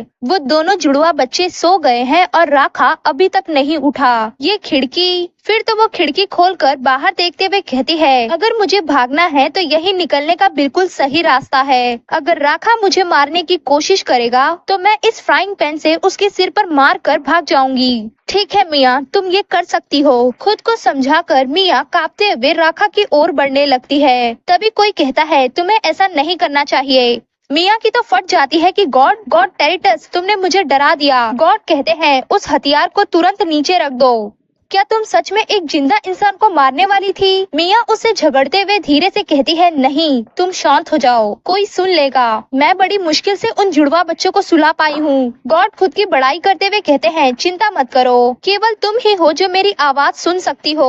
मिया हैरानी से कहती है, सच में? गॉड कहते हैं, हाँ, हर किसी के पास गॉड के आवाज सुनने की क्षमता नहीं होती। फिर तो मिया कहती है, तो फिर मैं तुम्हें नजरअंदाज कर सकती हूँ। मिया को फ्राई पैन से ऐसे राखा को मारने के लिए तैयार देख गॉड कहते हैं, नहीं नहीं, तुम्हें ऐसा नहीं करना चाहिए। मिया को रोकते हुए गॉड उसके आगे आ जाते हैं, जिससे कि मिया कहती है, तुम्हें क्या लगता है मैं क्या करने जा रही हूँ? गॉड कहते हैं, तुम उसे फ्राइंग पैन से मारने वाली थी, तुम्हारी आंखों में मुझे एक मर्डरस लुक दिखा। मिया कहती है, मैं उसे मारने नहीं वाली, मैं तो बस अपनी आत्मरक्षा के लिए ये कर रही हूँ। गॉड कहते हैं, अगर तुमने अपनी पूरी ताकत का यूज किया तो वो मर जाएगा। मिया मन ही मन कहती है, क्या मेरे फ्राइंग पैन लगने से विलन मर जाएगा? मिया कहती है, खैर ऐसा नहीं होने वाला है, इसीलिए मुझे रोकने की कोशिश मत करो, मैं जीना चाहती हूँ। गॉड कहते हैं, अब मुझे नहीं पता कि तुम जीने के लिए इतनी जुनूनी क्यों हो गई हो, लेकिन तुम जो करने जा रही हो मैं उसे रोकना चाहता हूँ। हर किसी की एक नियति होती है जिसके साथ वो पैदा होते हैं। मिया मन ही मन कहती है, मैं जितना ज्यादा इस चिड़िया को सुनती जा रही हूँ उतना ही ये मुझे पसंद नहीं आ रहा, क्योंकि ये सब जो कह रहा है। फिर तो मिया कहती है, तो क्या तुम मुझसे ये कह रहे हो कि मैं अपनी नियति को स्वीकार कर लूं? गॉड कहते हैं, हाँ तुम सही हो, वापस टेम्पल लौट जाओ। विलन राखा की ओर देखते हुए मिया मन ही मन कहती है, 1 साल में मरने की मेरी ये नियति बिल्कुल नहीं। फिर तो वो कहती है, मैं अपनी किस्मत बदलने जा रही हूँ, मैं अपनी नियति को उलट कर रख दूंगी। गॉड परेशान होते हुए कहते हैं, ठीक है, तुम जीती, मैं हार गया, प्लीज अब तो इस फ्राइंग पैन को नीचे रख दो। मिया मुंह बनाते हुए कहती है, लेकिन फिर मैं मर जाऊंगी। गॉड कहते हैं, मैं ये श्योर करूंगा कि तुम नहीं मरोगी। ये सुन मिया उन्हें डाउट वाली नजरों से देखने लगती है, जिससे कि गॉड कहते हैं, अरे मैं अपने नाम टेरिटस की कसम खाता हूँ। मिया कहती है, ठीक है, अब तुम कह रहे हो तो। साथ ही मिया मन ही मन कहती है, टेरिटस मुझे रोकने के लिए इतना मेहनत क्यों कर रहा है? क्या गॉड के नाम की कसम खाना सीरियस है? फिर तो मिया गॉड से कहती है, ऐसा लगता है कि तुम राखा की बहुत परवाह करते हो। गॉड कहते हैं, हाँ वो बहुत इम्पोर्टेंट है। राखा को देखते हुए मिया मन ही मन कहती है, लेकिन ये एक विलन है। क्या टेरिटस नॉवेल के प्लॉट्स के बारे में नहीं जानता? क्या वो सच में ये कह रहा है कि राखा इम्पोर्टेंट है क्योंकि वो एक विलन है? या फिर शायद राखा की वजह से रीना और एम्परर किनेस करीब आएंगे? क्या कोई ऑफ सीन था जो मैंने नहीं पढ़ा? खैर कुछ ही दिनों में मेरा इससे कोई लेना देना नहीं रहेगा। नेक्स्ट सीन में हम देखते हैं सुबह हो चुकी होती है और हमारी मिया विलन राखा के बिस्तर के पास ही बैठे बैठे सो रही होती है और उसे देखते हुए गॉड कहते हैं, मुझे नहीं लगता कि मिया की पर्सनैलिटी पहले ऐसी थी। जहाँ तक कि मुझे याद है वो पहले बहुत सहज और डरपोक थी। मैं इसे लेकर इतना चिंतित था कि मैंने इसकी बॉडी को सभी इंसानों के कंपेयर में बहुत ज्यादा मजबूत बना दिया और 25 साल की उम्र में इसे मेरे पास लौटना था। मिया को उस फ्यूचर को देखकर काफी बड़ा सदमा लगा होगा जो नियति ने उसे सपने में दिखाया। मैंने फॉर्च्यूना से कहा था कि वो ऐसा ना करे। अब मिया अपनी लाइफ के लिए एक क्लियर गोल के साथ एक लापरवाह इंसान बन गई है। इसके अलावा मिया के इर्द गिर्द नियति से संबंधित धागे भी उलझ गए हैं। नॉर्मल इंसानों की तुलना में चीजें कुछ ज्यादा ही कॉम्प्लिकेटेड हो गई हैं। उनमें से भी वो सबसे खास राखा के साथ जुड़ गई। लेकिन राखा एक ऐसा इंसान है जो कि बैन ब्लैक मैजिक का यूज करता है। फिर तो गॉड वहाँ से जाते हुए कहते हैं, मैं हैरान हूँ कि चीजें ऐसे कैसे बदल गयी। गॉड के जाते ही राखा का हाथ हिलता है और वो उठते हुए कहता है, मेरे सिर में दर्द हो रहा है, क्या हुआ था? और ये लड़की कौन है? अरे हाँ, ये वही है जिसने मेरा सर जमीन पर पटक दिया था। मिया तो अब भी मस्त सो रही होती है और राखा हंसते हुए मन ही मन कहता है, क्या मुझे इसे मार देना चाहिए? इसने न केवल मेरे बालों को पकड़ने की हिम्मत की बल्कि उसके बाद मेरे सिर को जमीन पर भी पटक दिया। मुझे इसे कैसे मारना चाहिए? शायद दम घोटकर। इसी के साथ मिया की ओर बढ़ रहे अपने हाथों को रोकते हुए वो मन ही मन कहता है, वेट, इसके बारे में सोचे तो मैंने रिएक्ट क्यों नहीं किया? जब मैंने उसे देखा था तो उसकी गर्दन बहुत पतली लग रही थी। ऐसा लग रहा था जैसे वो टूट जाएगी। इसका गोरा चेहरा देखने में बिल्कुल पीला लग रहा था। साफ तौर पर वो कमजोर लग रही थी। लेकिन जिस पल उसने मेरे सिर को पकड़ा, मेरे शरीर की सारी शक्ति खत्म हो गई। मेरी आंखों में नींद भर गई और किसी वजह से ये मुझे जाना पहचाना लगा। ब्लैक मैजिक का ऑरा जिसने मुझे अंदर से जकड़ लिया था और वो चीख जो हर बार मैंने अपनी आंखें बंद करने पर सुनी, वो सब चुप हो गए। मुझे कोई दर्द महसूस नहीं हुआ। इसी के साथ वो बुदबुदाते हुए कहता है, शाकिर का फ्लावर। मिया के हाथ को पकड़ते हुए राखा कंटिन्यू करता है कि ये उस फ्लावर के इफेक्ट के समान था। कितनी अजीब बात है, ऐसा कैसे हो सकता है? किसी इंसान का इफेक्ट शाकिर के फ्लावर जितना सिमिलर कैसे हो सकता है? मिया तो नींद में हंस रही होती है, जिसे देखते हुए राखा कहता है, क्या तुम नींद में हंस रही हो? तुम इतनी हिम्मती कैसे हो? फिर तो वो मिया के हाथों को पकड़ते हुए कहता है, जितना चाहो हंसो, ये तुम्हारा लास्ट मौका है। लेकिन फिर वो हैरान हो जाता है कि वेट, जब भी मैं इसे छू रहा हूँ तो मेरा मन फॉगी हो जाता है। मैंने ऐसी शक्तियों के बारे में तो कभी नहीं सुना। घबराया हुआ राखा अपने बिस्तर पे से उतरते हुए सोचता है कि ऐसा लगता है कि मैं अभी भी आधी नींद में हूँ। क्या मुझे पहले जाकर उन जुड़वा बच्चों की जांच कर लेनी चाहिए? लेकिन वो तभी अपने पैरों के पास फ्राइंग पैन देखता है। वो उठाकर वो सोचने लगता है कि फ्राइंग पैन यहाँ पर क्यों है? क्या आयशा और डेल्किन इसके साथ कुछ? नेक्स्ट सीन में हम देखते हैं कदमों के आहट के साथ जैसे ही दरवाजा खुलता है, आयशा अपने ब्लैक मैजिक से कौन है कहते हुए अटैक कर देती है। राखा बचते हुए कहता है, आयशा, मुझे लगा कि मैंने तुम्हें जांचने के बाद ही हमला करना सिखाया है कि तुम्हारा ओपोनेंट कौन है। आयशा चौंकते हुए कहती है, राखा तुम? हे डेल्किन, जल्दी उठो, राखा वापस आ गया। देखो, उस प्रिस्ट ने इसे बचा लिया। डेल्किन कहता है, मैंने तुमसे कहा था ना वो कर सकती है। वैसे राखा, क्या तुम ठीक हो? राखा कहता है, तुम दोनों किस बारे में बात कर रहे हो? ये इग्नोर करते हुए ये दोनों ही भाई बहन रोने लगते हैं कि राखा, क्या तुम हमारे साथ खाना खाओगे? क्या तुम्हारी भी जिंदा होने के बाद पूरी की तरह भूख खत्म हो गई है? क्या तुम भी बदल गए हो? राखा सोचने लगता है कि क्या ये लोग उस मॉन्स्टर के बारे में बात कर रहे हैं जिसे मैंने डेल्किन के जन्मदिन पर दिया था। हाँ, वो जब मरा था तब डेल्किन इतना ज्यादा रो रहा था कि मैंने उसे ब्लैक मैजिक से जिंदा कर दिया। ब्लैक मैजिक मरे हुए को फिर से चला सकता है, लेकिन इसके कई खतरनाक पहलू भी हैं। मुझे याद है कि मैंने ये सब बताने से बचने के लिए डेल्किन को कुछ तो कहा था। अरे हाँ, मुझे याद आया, मैंने कहा था कि पूरे लाइफ में अडल्ट एक ही बार किसी की जान बचा सकता है। फिर तो राखा कहता है, मैं इंसान हूँ तो बेशक मैं खा सकता हूँ। इन दोनों की जान में तो जान आती है कि हम इतने ज्यादा चिंता में थे कि कहीं तुम्हारा भी अंत पूरी की तरह न हो। राखा कहता है, वैसे तुम दोनों कह रहे थे कि मुझे किसी ने बचाया, इसका क्या मतलब है? डेल्किन कहता है, वो प्रिस्ट, उसने तुम्हें बचाया।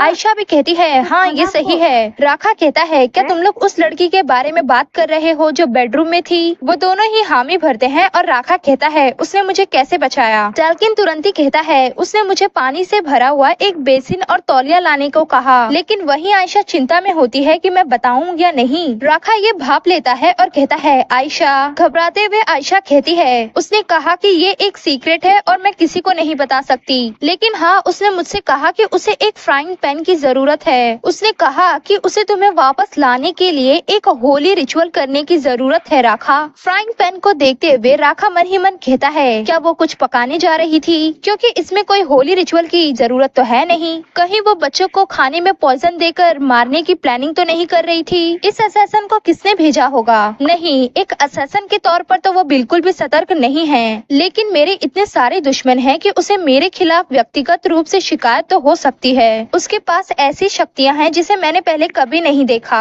और उसके बारे में कई बातें अजीब हैं। फिर तो वो खुद में ही बड़बड़ाता है कि बेहतर होगा कि मैं उसे अपने पास रखूं और उस पर नजर रखूं। इधर बेडरूम में मिया उठ गई होती है और खाली बिस्तर को देख परेशान होते हुए कहती है, क्या राखा जाग गया? यहाँ पर कोई क्यों नहीं है? फिर तो वो अपने हाथों को देखते हुए कहती है, और अगर मैं इसके बारे में सोचूं तो क्या मैं मर गई? वेट, क्या मैं पहले ही मिया के रूप में मर चुकी हूँ और ये फिर से किसी और का शरीर है जिसमें मैंने पुनर्जन्म लिया है? नहीं, ये सब क्या हो रहा है? ऐसा कहते हुए मिया मिरर की ओर बढ़ती है। मिरर में खुद के चेहरे को देखने के बाद मिया कहती है, मैं अब भी मिया के शरीर में ही हूँ। अरे वाह, मैं नहीं मरी, मैं नहीं मरी। ओ, अचानक मुझे भूख लग रही है, चलो कुछ खा लेते हैं। फिर तो वो रूम से बाहर आते हुए सोच रही होती है कि मुझे क्या खाना चाहिए। इस दुनिया में लोग किस तरह का खाना खाते हैं। तभी उसके सामने राखा आ जाता है जिसके हाथ में चमचमाता हुआ फ्राइंग पैन होता है। मिया मन ही मन कहती है, राखा, और उसके हाथ में ये फ्राइंग पैन क्या कर रहा है? और ये साफ भी हो गया। राखा कहता है, ऐसा लग रहा है जैसे कि तुम बहुत अच्छी नींद सोई। पसीने से तरबतर मिया कहती है, हाँ हाँ, गुड मॉर्निंग। राखा कहता है, तुम सोचना कि कल कुछ नहीं हुआ। मिया कहती है, हाँ हाँ, ठीक है, हालांकि ये एक गलती थी, फिर भी मैंने तुम्हारे बालों को पकड़ लिया था, इसीलिए कल जो हुआ उसके लिए मुझे माफ कर दो। राखा नटखट मुस्कुराहट देते हुए कहता है, क्या हुआ? मिया कहती है, मैंने तुम्हारे बालों को पकड़कर तुम्हारे सर को जमीन पर पटका, इसके लिए मुझे खेद है। राखा मजाक उड़ाते हुए कहता है, ओह हाँ, ये हुआ था क्या? मिया की तो फटी पड़ी होती है कि मैं सच में तुमसे माफी मांगना चाहती हूँ, मुझसे गलती हो गई है, माफ कर दो। राखा कहता है, तुम्हें सावधान रहना चाहिए, वरना ऐसे तो तुम किसी को भी मार डालोगी। मिया चुपचाप सुनते हुए मन ही मन कहती है, ये सही है, इसीलिए मैं कुछ नहीं कह सकती। राखा फ्राइंग पैन के बारे में पूछते हुए कहता है, क्या ये तुम्हारी माफी है? मिया सोचने लगती है कि मैं उसे ये नहीं बता सकती कि मैं उस फ्राइंग पैन से इसके सर पे वार करने का प्लान बना रही थी। तभी वहाँ पर ये दोनों भाई बहन आ जाते हैं और आयशा कहती है, क्या फिर से नाश्ते में सूप? हे प्रिस्ट, तुम अब भी यहाँ पर हो? डेल्किन कहता है, मैं उस सूप से थक गया हूँ, मैं अब घर जाना चाहता हूँ। आयशा को जवाब देते हुए मिया कहती है, गुड मॉर्निंग आयशा। उसके दिमाग में होता है कि कौन जानता था कि मैं आयशा को दोबारा देखकर इतना खुश होऊंगी। और तभी आयशा उस पर चिल्लाने लगती है कि हे प्रिस्ट, तुम्हें किसने कहा मुझे गुड मॉर्निंग कहने के लिए, और तुम अब भी यहाँ पर क्यों हो? अपने चेहरे पर मुस्कुराहट बनाए रखते हुए मिया मन ही मन कहती है, मैंने आयशा के बारे में जो भी कहा था मैं उसे वापस लेती हूँ। फिर तो वो ताली मारते हुए कहती है, मैं बस निकलने ही वाली थी, तो ठीक है, अब मुझे चले जाना चाहिए। फिर तो वो सीधा बाहर की ओर जाते हुए कहती है, अलविदा। इतने में पीछे से राखा कहता है, प्रिस्ट। मिया रुक जाती है और कांपते हुए कहती है, हाँ, मुझे बुलाया? राखा कहता है, क्या यहाँ तुम्हारे अलावा कोई और प्रिस्ट है? ये लो फ्राइंग पैन, क्या तुम कुछ पकाने वाली नहीं थी? ये गंदा था, इसलिए मैंने इसे साफ कर दिया।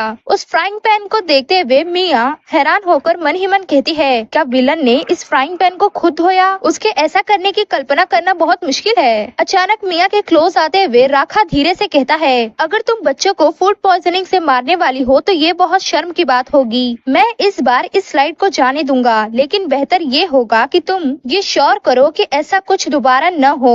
मैं ये मानकर चल रहा हूँ कि तुम समझदार हो।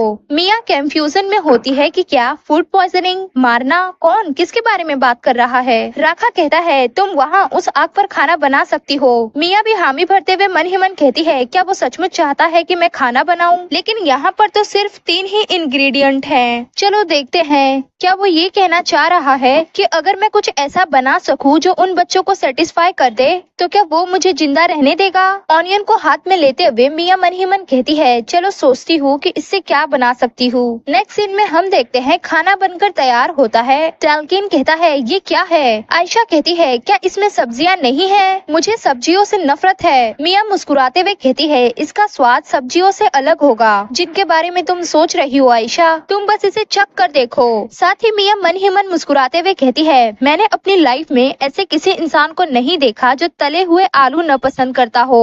चलो बस एक बार ट्राई करके तो देखो। आयशा कहती है, डेल्किन, क्या तुम इसे चखोगे? डेल्किन हामी भरकर खाने ही वाला होता है कि तभी राखा वो प्लेट लेते हुए कहता है, पहले इसे मैं आजमाऊंगा। तुम्हें नहीं लगता ये बेहतर होगा प्रिस्ट? लेकिन तुमने मुझे खुद ये पकाते हुए देखा। ऐसा सोचते हुए मिया कहती है, मैंने इसमें कोई पॉइजन नहीं डाला। राखा कहता है, किसने कहा कि तुमने इसमें पॉइजन डाला है? मिया कहती है, मैं तो बस कह रही थी। राखा उस खाने को टेस्ट करता है और उसे इतना पसंद आता है कि वो फटाफट खाने लगता है। ये देखते हुए डेल्किन कहता है, क्या ये अच्छा है? राखा के हामी बनने के साथ ही मिया सोचने लगती है कि अच्छा हुआ कि इसे ये पसंद आया है। डेल्किन भी खाते हुए कहता है, कितना अच्छा है। ये सुनते हुए मिया खुद पर प्राउड कर रही होती है कि मैं जानती थी तले हुए आलू हर किसी को पसंद होते हैं। तभी आयशा कहती है, डेल्किन, क्या ये इतना अच्छा है? डेल्किन कहता है, हाँ, तुम्हें भी ये आजमाना चाहिए आयशा। उसके बाद तो आयशा भी एक बाइट लेती है और कहती है, प्रीस्ट। मिया घबराते हुए कहती है, हाँ। आयशा टेबल पर हाथ पटकते हुए कहती है, तुम्हें काम पर रखा जा रहा है तो आओ और हमारे लिए काम करो। पहले तो मिया घबरा गई होती है, लेकिन फिर शांत होते हुए मन ही मन कहती है, क्या?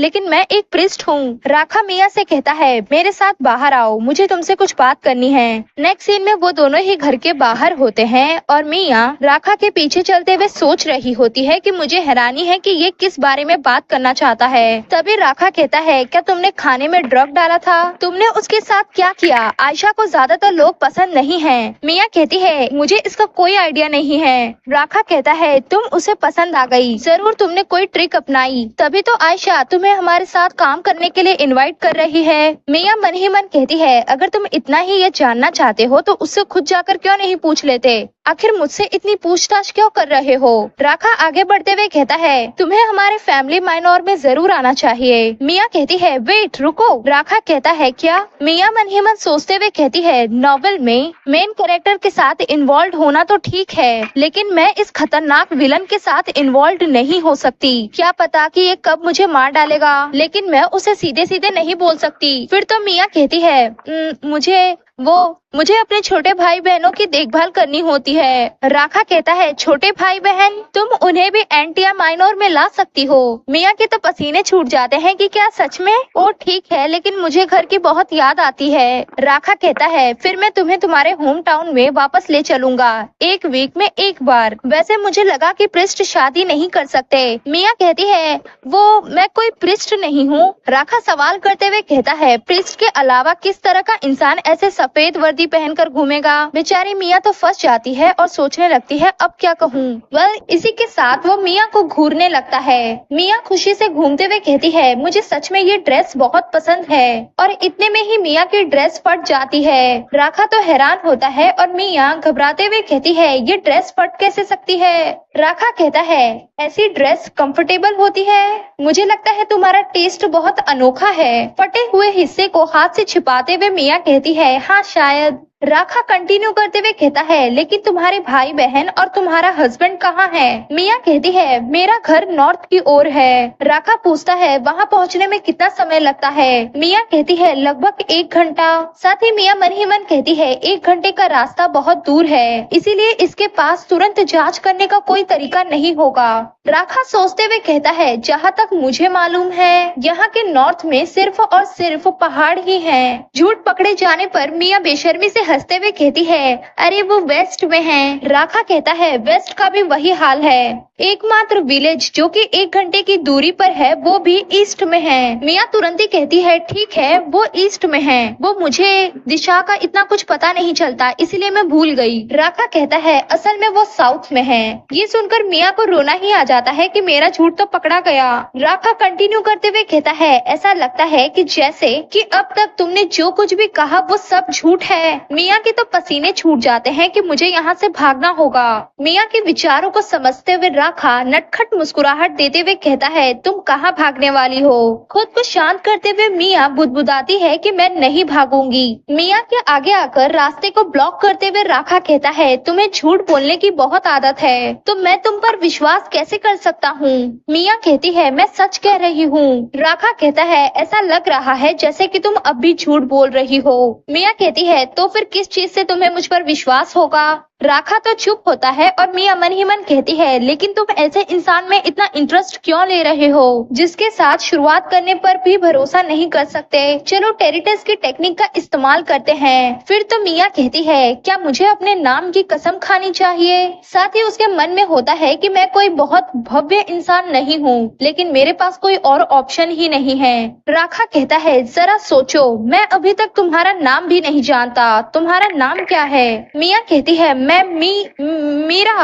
राखा कहता है, क्या मीरा?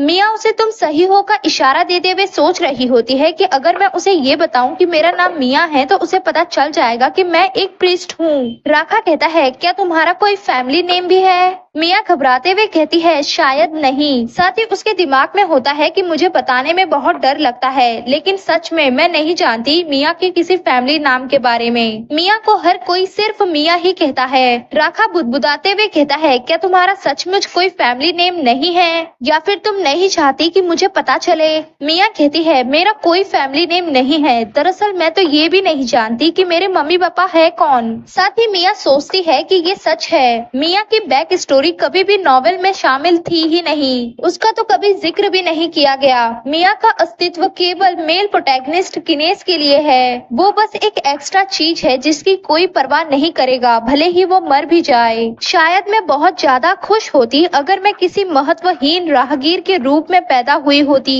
तो कम से कम मेरी डेथ इस तरह से निर्धारित नहीं होती। मिया को ऐसे सोचते देख राखा कहता है, ऐसा लगता है जैसे तुम अभी मुझे सच बता रही हो। मिया सोचने लगती है कि इसकी आवाज थोड़ी नर्म हो गई है। क्या ब्लैक मैजिक झूठ को पकड़ लेता है? क्या मुझे भी ब्लैक मैजिक सीखना चाहिए? मैं इसे एक जासूसी एजेंसी खोल सकती हूँ और बिजनेस चला सकती हूँ। अचानक राखा कहता है, तुम्हारी आंखें ऐसी क्यों दिख रही हैं? मिया तो घबरा जाती है कि क्या मेरी आंखें? अरे नहीं, क्या इसे पता चल गया कि मैं एक जासूसी एजेंसी खोलकर पैसा कमाने के बारे में सोच रही हूँ? अपने ब्लैक मैजिक को एक्टिवेट करते हुए राखा कहता है, ऐसा लगता है कि तुम किसी आधी अधूरी चीज से मंत्र मुक्त हो गई हो। शायद मैंने ये सीन कहीं और भी देखा है। मैंने ऐसी विश्वासघाती आंखें पहले कहाँ देखी है? मिया कहती है, क्या विश्वासघाती? मिया की आंखों में घूरते हुए राखा कहता है, मुझे यकीन है कि मैंने ये सीन पहले भी कहीं देखा था। मिया खुद को संभालते हुए कहती है, कोई बात नहीं, चलो उस टॉपिक पे वापस आते हैं जिस पर हम बात कर रहे थे। राखा कहता है, क्या तुम मेरा नाम जानती हो? मिया तुरंत ही कहती है, तुम ड्यूक राखा एंटिया हो। कपकपाते हुए मिया आगे सोचती है, और तुम एक ऐसे ड्यूक हो जो कि भयानक ब्लैक मैजिक का यूज करना जानता है। लेकिन बेहतर होगा कि मैं इस पॉइंट को सीक्रेट रखूं, क्योंकि इसका खुलासा फीमेल प्रोटैगनिस्ट रीना की किडनैपिंग के बाद हुआ। इन सब से अनजान राखा कहता है, ऐसा लगता है कि जुड़वा बच्चों ने तुम्हें सब कुछ बताया है। मिया हंसते हुए कहती है, हाँ, कल उन्होंने अपना इंट्रोडक्शन दिया था। साथ ही वो मन में कहती है, क्या इंट्रोडक्शन? वो तो बस मुझे देखते ही चिल्ला उठे। राखा सोचते हुए कहता है, एक बात तो है, तुमने उन जुड़वा बच्चों को मैनेज कैसे किया? मिया हंसते हुए कहती है, क्या तुम नहीं जानते, जहाँ चाह होती है वहीं पर राह होती है। राखा कहता है, मुझे लगता है कि तुम्हें जुड़वा बच्चों की देखभाल करने वाला बनाना और तुम पर नजर रखना सबसे अच्छा होगा। संयोग से जो इंसान हमारे लिए काम करता था उसने हाल ही में अपनी नौकरी छोड़ दी। मिया हंसते हुए कहती है, ओह, मैं समझ सकती हूँ क्यों। राखा कहता है, माफ करना। मिया कहती है, क्या मैंने कुछ कहा? राखा कहता है, तुमने कहा ना कि तुम ये देख सकती हो कि वो नौकरी छोड़कर क्यों गया होगा। मिया हंसते हुए कहती है, मैं किसी और चीज के बारे में सोच रही थी। वैसे तुम क्या कह रहे थे? ये सुन राखा मिया को घूरने लगता है और कहता है, आयशा और डाल्किन ने मुझसे कहा कि वे तुम्हें अपनी दाई के रूप में काम पर रखना चाहते हैं। मिया कहती है, क्या उनकी दाई? राखा कहता है, हाँ, दाई यानी कि बेबी सिटर। वैसे मुझे तुम पर शक है, लेकिन मैंने कभी किसी को तुमसे बेहतर तरीके से उन्हें संभालते नहीं देखा। यहाँ तक कि आयशा ने खुद कहा कि वो तुम्हें जॉब पर रखना चाहती है। तो ठीक है, मैं तुम्हारे जॉब के दौरान किसी को तुम पर नजर रखने के लिए रखूंगा। हाँ, ये बिल्कुल ठीक होना चाहिए। ये सब सुनते हुए मिया सोच रही होती है, अगर तुम्हें मुझ पर इतना ही डाउट है तो मुझे जाने दो ना। लेकिन जो कि वो ऐसा नहीं कह सकती, इसलिए वो कहती है, ऑफर के लिए थैंक यू, लेकिन मेरा तो एंटिया हाउस में जाने का कोई इरादा नहीं है। राखा कहता है, मुझे लगता है कि जुड़वा बच्चों की देखभाल करने के लिए सैलरी में 500 कॉइन्स दिए जाते थे। मिया हंसते हुए कहती है, तुम मुझे पैसों से खरीद नहीं सकते।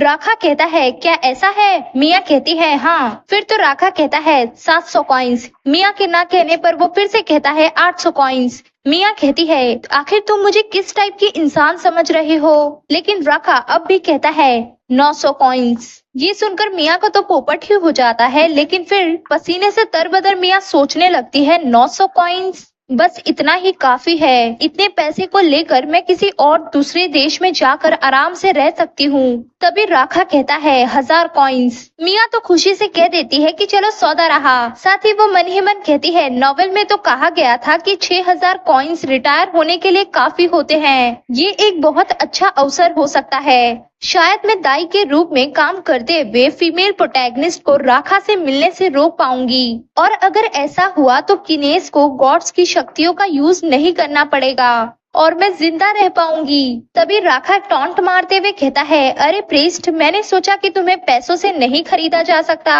शर्मिंदा होते हुए मिया कहती है, मैं सिर्फ पैसों के लिए बेबी सिटर के रूप में काम नहीं करने जा रही। मेरे तो अपने अलग ही मोटिव हैं। नेक्स्ट सीन में राखा हंसते हुए कहता है, तो फिर ठीक है, 1 महीने के 1000 कॉइन्स, ये ठीक रहेगा। मिया कहती है, तुम्हें ये भी वादा करना होगा कि तुम मुझे मारोगे नहीं। राखा तो हैरान होता है कि मैं भला तुम्हें क्यों मारूंगा। मिया कहती है, दरअसल मेरी जान खतरे में है। राखा कहता है, आखिर कौन तुम्हारे पीछे है? मिया मन ही मन कहती है, जाहिर है एम्परर किनेस और तुम। नॉवेल में राखा एक ऐसा कैरेक्टर है जो गुस्से में आने के बाद सभी लोगों को मार डालता है। इन सब से अनजान राखा कहता है, क्या आयशा ने तुम्हें कहा है कि वो तुम्हें मार डालेगी? मिया कहती है, माफ करना, अरे हाँ, ये तो अपनी बहन को कुछ ज्यादा ही अच्छे से जानता है। राखा कंटिन्यू करते हुए कहता है, अब मुझे सब कुछ समझ में आ रहा है, इसीलिए तुमने अगले दिन उन जुड़वा बच्चों को मारने की प्लानिंग की। मिया कहती है, मुझे लगता है कि तुम मुझे गलत समझ रहे हो। राखा कहता है, नहीं, मैं सही हूँ। जिंदा रहना ये तो इंसानी प्रवृत्ति है। पसीने से तरबतर मिया सोचती है, बस ऐसा नहीं है, आखिर मैं इस दुनिया की सबसे दुष्ट इंसान कैसे बन गई हूँ? मैं जिंदा रहना चाहती हूँ, इसमें क्या ही गलत है? अचानक धड़ाम से दरवाजा खोलते हुए आयशा कहती है, तुम दोनों इतनी देर से क्या बात कर रहे हो? इससे मिया लड़खड़ा जाती है और बचने के लिए राखा के कपड़ों को पकड़ लेती है। राखा भी उसे हैरानी से देखने लगता है और मिया कहती है, मुझे माफ करो। अचानक दरवाजा खुला तो मैं, इतने में ही उसका पैर भी मुड़ जाता है और वो राखा को लेकर गिर जाती है। ये सब देखते हुए आयशा कहती है, क्या तुम ठीक हो? असल में राखा मिया के ऊपर होता है और मिया कहती है, क्या तुम उठोगे? हामी भरते हुए राखा मन ही मन सोच रहा हो। ये सब देखते हुए आयशा कहती है, क्या तुम ठीक हो? असल में राखा मिया के ऊपर होता है और मिया कहती है, क्या तुम उठोगे? हामी भरते हुए राखा मन ही मन सोच रहा होता है कि ये फिर से वही खुशबू है। राखा को इतना धीरे धीरे उठते देख मिया उसे दूर धकेलते हुए कहती है, तुम ये क्या कर रहे हो? तुम ठीक हो? राखा ना कहते हुए कहता है, मुझे दूर मत धकेलो। फिर तो वो मिया को उठाते हुए कहता है, मुझे ये इतना पसंद क्यों है? मिया परेशान होते हुए कहती है, क्या तुम्हें क्या पसंद है? राखा मदहोश होते हुए कहता है, तुम क्या सोचती हो? मैं कह रहा हूँ कि मैं तुम्हें पसंद करता हूँ। बेचारी मिया तो हैरान होती है और वो कांपते हुए बच्चों की ओर देखती है। आयशा और डाल्किन दोनों ही शर्माते हुए मिया और राखा को ही देख रहे होते हैं। डाल्किन फुसफुसाते हुए कहता है, आयशा क्या ये डेट कर रहे हैं? आयशा कहती है, मेरा अनुमान है कि हाँ, ये बड़े लोग तो कुछ ज्यादा ही तेजी से आगे बढ़ते हैं। शर्मिंदा मिया राखा को दूर धकेलते हुए कहती है, बच्चों। इतने में ही डाल्किन की आंखें चमक जाती है, तो क्या अब ये हमारी भाभी बनेगी? आयशा चिल्लाते हुए कहती है, वो एक प्रिस्ट है, वो हमारी भाभी कैसे बन सकती है? ये इम्पॉसिबल है। डाल्किन सोचते हुए कहता है, क्या तुमने अभी ये नहीं सोचा था कि राखा इस प्रिस्ट को डेट कर रहा है? आयशा चिल्लाते हुए कहती है, देखो, डेट करने और भाभी बनाने में फर्क है। भाभी बनाने का मतलब ये है कि उसे इससे शादी करनी होगी। डाल्किन चिल्लाते हुए कहता है, लेकिन उसे ऐसा क्यों नहीं करना चाहिए? उसने तो राखा की जान बचाई है। आयशा कहती है, तो इसका क्या लेना देना है? ये सब सुनते हुए मिया भी हैरान होती है कि आयशा तो सही है। आगे डाल्किन कहता है, क्या तुम्हें वो बुक याद नहीं जो राखा ने हमें पढ़ने के लिए दी थी? उसमें ये कहा गया है कि अगर कोई किसी की जान बचाता है तो वो नियति का चुना जीवन साथी होता है। मिया भी हैरान होती है कि क्या नियति? आयशा तो चिल्लाना शुरू कर देती है कि क्या तुम वही नहीं थे जिसने कहा था कि कोई भी हमें नहीं बचाएगा? डाल्किन कहता है, तो क्या यही नियति नहीं है? आयशा कहती है, क्या तुम सीरियस हो? उसके बाद तो उन दोनों के बीच बड़ी बहस शुरू हो जाती है, जिसमें डाल्किन कहता है, अपने कान बंद मत करो आयशा। आयशा कहती है, मैं तुम्हारी बात और नहीं सुन सकती। ऐसा लग रहा है जैसे कि कोई कुत्ता भौंक रहा है। इन सब से राखा को कोई फर्क नहीं पड़ रहा होता है और वो अपना सर मिया के कंधे पे टिका लेता है। मिया तो परेशान होती है कि हे भगवान, मैं बस खड़े होकर ये सब देख नहीं सकती। क्या तुम सो गए हो? राखा को कोई एक्शन न लेते देख मिया तो परेशान हो रही होती है कि इसे क्या हो गया है। ये दोनों भाई बहन तो अब भी लड़ रहे होते हैं, जिसमें डाल्किन कह रहा होता है कि आयशा, मैं तुमसे बड़ा हूँ। आयशा भी चिल्ला रही होती है कि सिर्फ 1 मिनट बड़े हो तुम, तो इससे क्या फर्क पड़ता है? राखा को संभालते हुए मिया कहती है, बच्चों, इतना काफी है, बस करो। बच्चों, तुम मुझे सुन सकते हो ना? What are y'all doing with that boulder? All right, enough messing around. I've got enough gold to buy some troops. Push these guys back. लेकिन ये दोनों तो एक दूसरे का बाल खींचकर लड़ने लगते हैं। पसीने से तरबदर मिया मन ही मन कहती है, ये दोनों तो छोटे पिल्लों की तरह लड़ रहे हैं। फिर तो वो कहती है, राखा। राखा तुरंत ही अपना सर उठाते हुए कहता है, क्या तुमने मुझे बुलाया? राखा को अपने इतने क्लोज मुस्कुराते देख मिया भी ब्लश करने लगती है और सोचती है कि क्या ऐसा ही महसूस होता है, आकर्षित होना? राखा तो मुस्कुरा रहा होता है और मिया घबराते हुए कहती है, सबसे पहले तुम्हारा नाम लेकर बुलाने के लिए मुझे माफ कर दो। मैंने तुम्हें इतनी बार पुकारा लेकिन तुम कोई जवाब नहीं दे रहे थे, तो इसीलिए मैंने। राखा कहता है तुम मुझे मेरे नाम से बुला सकती हो। उसके बाद तो वो मिया को गले लगा लेता है कि तुम अब से मेरे नाम से ही मुझे बुलाना। मिया कहती है लेकिन फिर भी मुझे लगता है कि इससे पहले लड़ाई हाथ से निकल जाए हमें बच्चों को रोक लेना चाहिए। मिया को गले लगाए राखा ऐसे ही कहता है बच्चे तो हर समय लड़ते रहते हैं, और सच में ये दोनों तो बहुत खतरनाक तरीके से लड़ रहे होते हैं। अचानक आयशा अपने ब्लैक मैजिक को एक्टिवेट करते हुए कहती है देखो तुमने मेरे बालों को खराब कर दिया, तुमने इन्हें तोड़ दिया। डेल्किन लड़खड़ाते हुए कहता है लेकिन तुम ही थी जिसने पहले ये सब शुरू किया। आयशा गुस्से से कहती है तुम क्या सोचते हो कि तुम ताकतवर हो, लेकिन तुम तो ब्लैक मैजिक का यूज नहीं कर सकते। डेल्किन कहता है खैर कम से कम मेरे पास तुम्हारे विपरीत एक दिमाग तो है। राखा को तो अभी कोई भी फर्क नहीं पड़ रहा होता है और मिया घबराते हुए कहती है अरे तुम उधर देखो पहले। लेकिन मदहोश राखा को इस तरह से मुस्कुराते देख मिया सोचती है कि इसे क्या हो गया है, ये ऐसा क्यों कर रहा है। इतने में ही आयशा डेल्किन के ऊपर अटैक कर देती है। डेल्किन भी पीछे हटते हुए कहता है भाभी। ठीक इसी समय राखा मिया से दूर होते ही एक छोटा सा अटैक करता है। इसी के साथ वहाँ पर एक ब्लास्ट होता है और हर जगह धुआं फैल जाता है। मिया तो घबराकर जमीन पर बैठ गई होती है और राखा बड़े ही कोल्डली वे में कहता है आयशा डेल्किन। डेल्किन तो तुरंत ही माफी मांगने लगता है और आयशा कहती है डेल्किन क्या तुम अकेले अकेले चुपके से माफी मांग रहे हो। एक बार फिर राखा कहता है आयशा। आयशा तो घबरा जाती है और राखा कंटिन्यू करते हुए कहता है वापस जाने पर मैं तुम्हें ब्लैक मैजिक का यूज करने के लिए पनिश करूंगा। आयशा कहती है हाँ लेकिन। राखा उसे रोकते हुए कहता है मुझे यकीन है कि मैंने तुमसे ये कहा था कि ब्लैक मैजिक का यूज मत करना जब तक कि कोई घुसपैठिया ना हो या फिर तुम्हारी जान खतरे में न हो। आयशा कहती है लेकिन डेल्किन ने कहा कि तुम इस प्रीस्ट से शादी करने जा रहे हो। राखा कहता है क्या शादी। आयशा शर्म से चिल्लाते हुए कहती है तुम दोनों ने डेटिंग कब शुरू की और क्या सचमुच तुम उससे शादी करने जा रहे हो। ये सुनकर पीछे खड़ी मिया हैरान हो जाती है और मन ही मन कहती है वेट ये सब क्या चल रहा है। रोमांस फैंसी नॉवेल पढ़ने का मेरा ये अनुभव मुझे बता रहा है कि मैं विलन का निशाना बनने वाली हूँ। ये समझते ही मिया बीच में कूदते हुए कहती है वेट मैं सब कुछ समझा दूंगी। कंफ्यूज होते हुए राखा कहता है तुम्हें अपना रिलेशन समझाने की जरूरत है। मुझे तो लगता है कि तुमने मुझ पर किसी तरह का स्पेल किया। मिया सोचती है रुको वो तुम ही थे जिसने मुझे जबरदस्ती गले लगाया और मैंने तो तुम्हें दूर भी धकेलने की कोशिश की थी, मैंने कुछ नहीं किया। ये सुन राखा नटखट मुस्कुराहट देते हुए मिया के क्लोज आकर कहता है तुमने मुझे ऐसे मलबे में बदल दिया और फिर भी कह रही हो कि तुमने कुछ नहीं किया। मिया परेशान होते हुए कहती है अगर तुम ऐसा कहोगे तो बच्चे गलत समझेंगे। लेकिन राखा तो मजे लेते हुए कहता है मैंने जो भी कहा वो सब सच था, इसमें कोई गलतफहमी की क्या बात है। ये सब सुनते हुए डेल्किन कहता है देखा मैं सही हूँ। आयशा को तो गुस्सा आ रहा होता है कि नहीं ऐसा नहीं हो सकता। डेल्किन कहता है आयशा अब समय आ गया है कि तुम इसे एक्सेप्ट कर लो, अपनी आंखों देखा पर विश्वास करो। मिया तो परेशान हो रही होती है कि अरे नहीं क्या ये सचमुच गलत समझ रहे हैं। आयशा गुस्से से चिल्लाते हुए कहती है ये बहुत बढ़िया है बस। उसके बाद तो उस कमरे में राखा और मिया ही रह जाते हैं। बेचारी मिया पसीने से तरबतर होती है कि ये सब कुछ गलत हो रहा है। मेरी जिंदगी ऐसी क्यों है, जब भी मैं इन चीजों को सुलझाने की कोशिश करती हूँ तो चीजें और भी बदतर हो जाती हैं। तभी राखा कहता है मैं चाहता हूँ कि तुम मुझे अभी सच बताओ, अब तो बच्चे भी चले गए हैं। बेचारी मिया टेबल पर बैठकर अपना मुंह छुपाते हुए कहती है सचमुच मैंने कुछ भी नहीं किया। राखा कहता है जबकि मैं अब भी अच्छे से पूछ रहा हूँ तो तुम्हारे लिए ये बताना बेहतर होगा।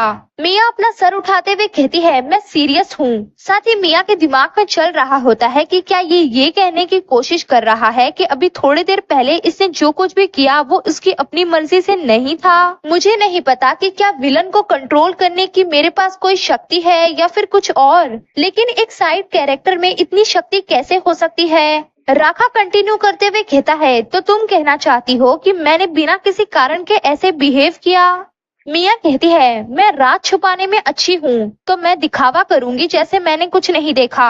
राखा सोचता है कि आखिर ये मुझे ऐसे क्यों देख रही है, ये मुझे डरा रहा है। मिया तो खुशी से क्लैपिंग करते हुए कहती है, तो हमारे बीच कुछ भी नहीं हुआ।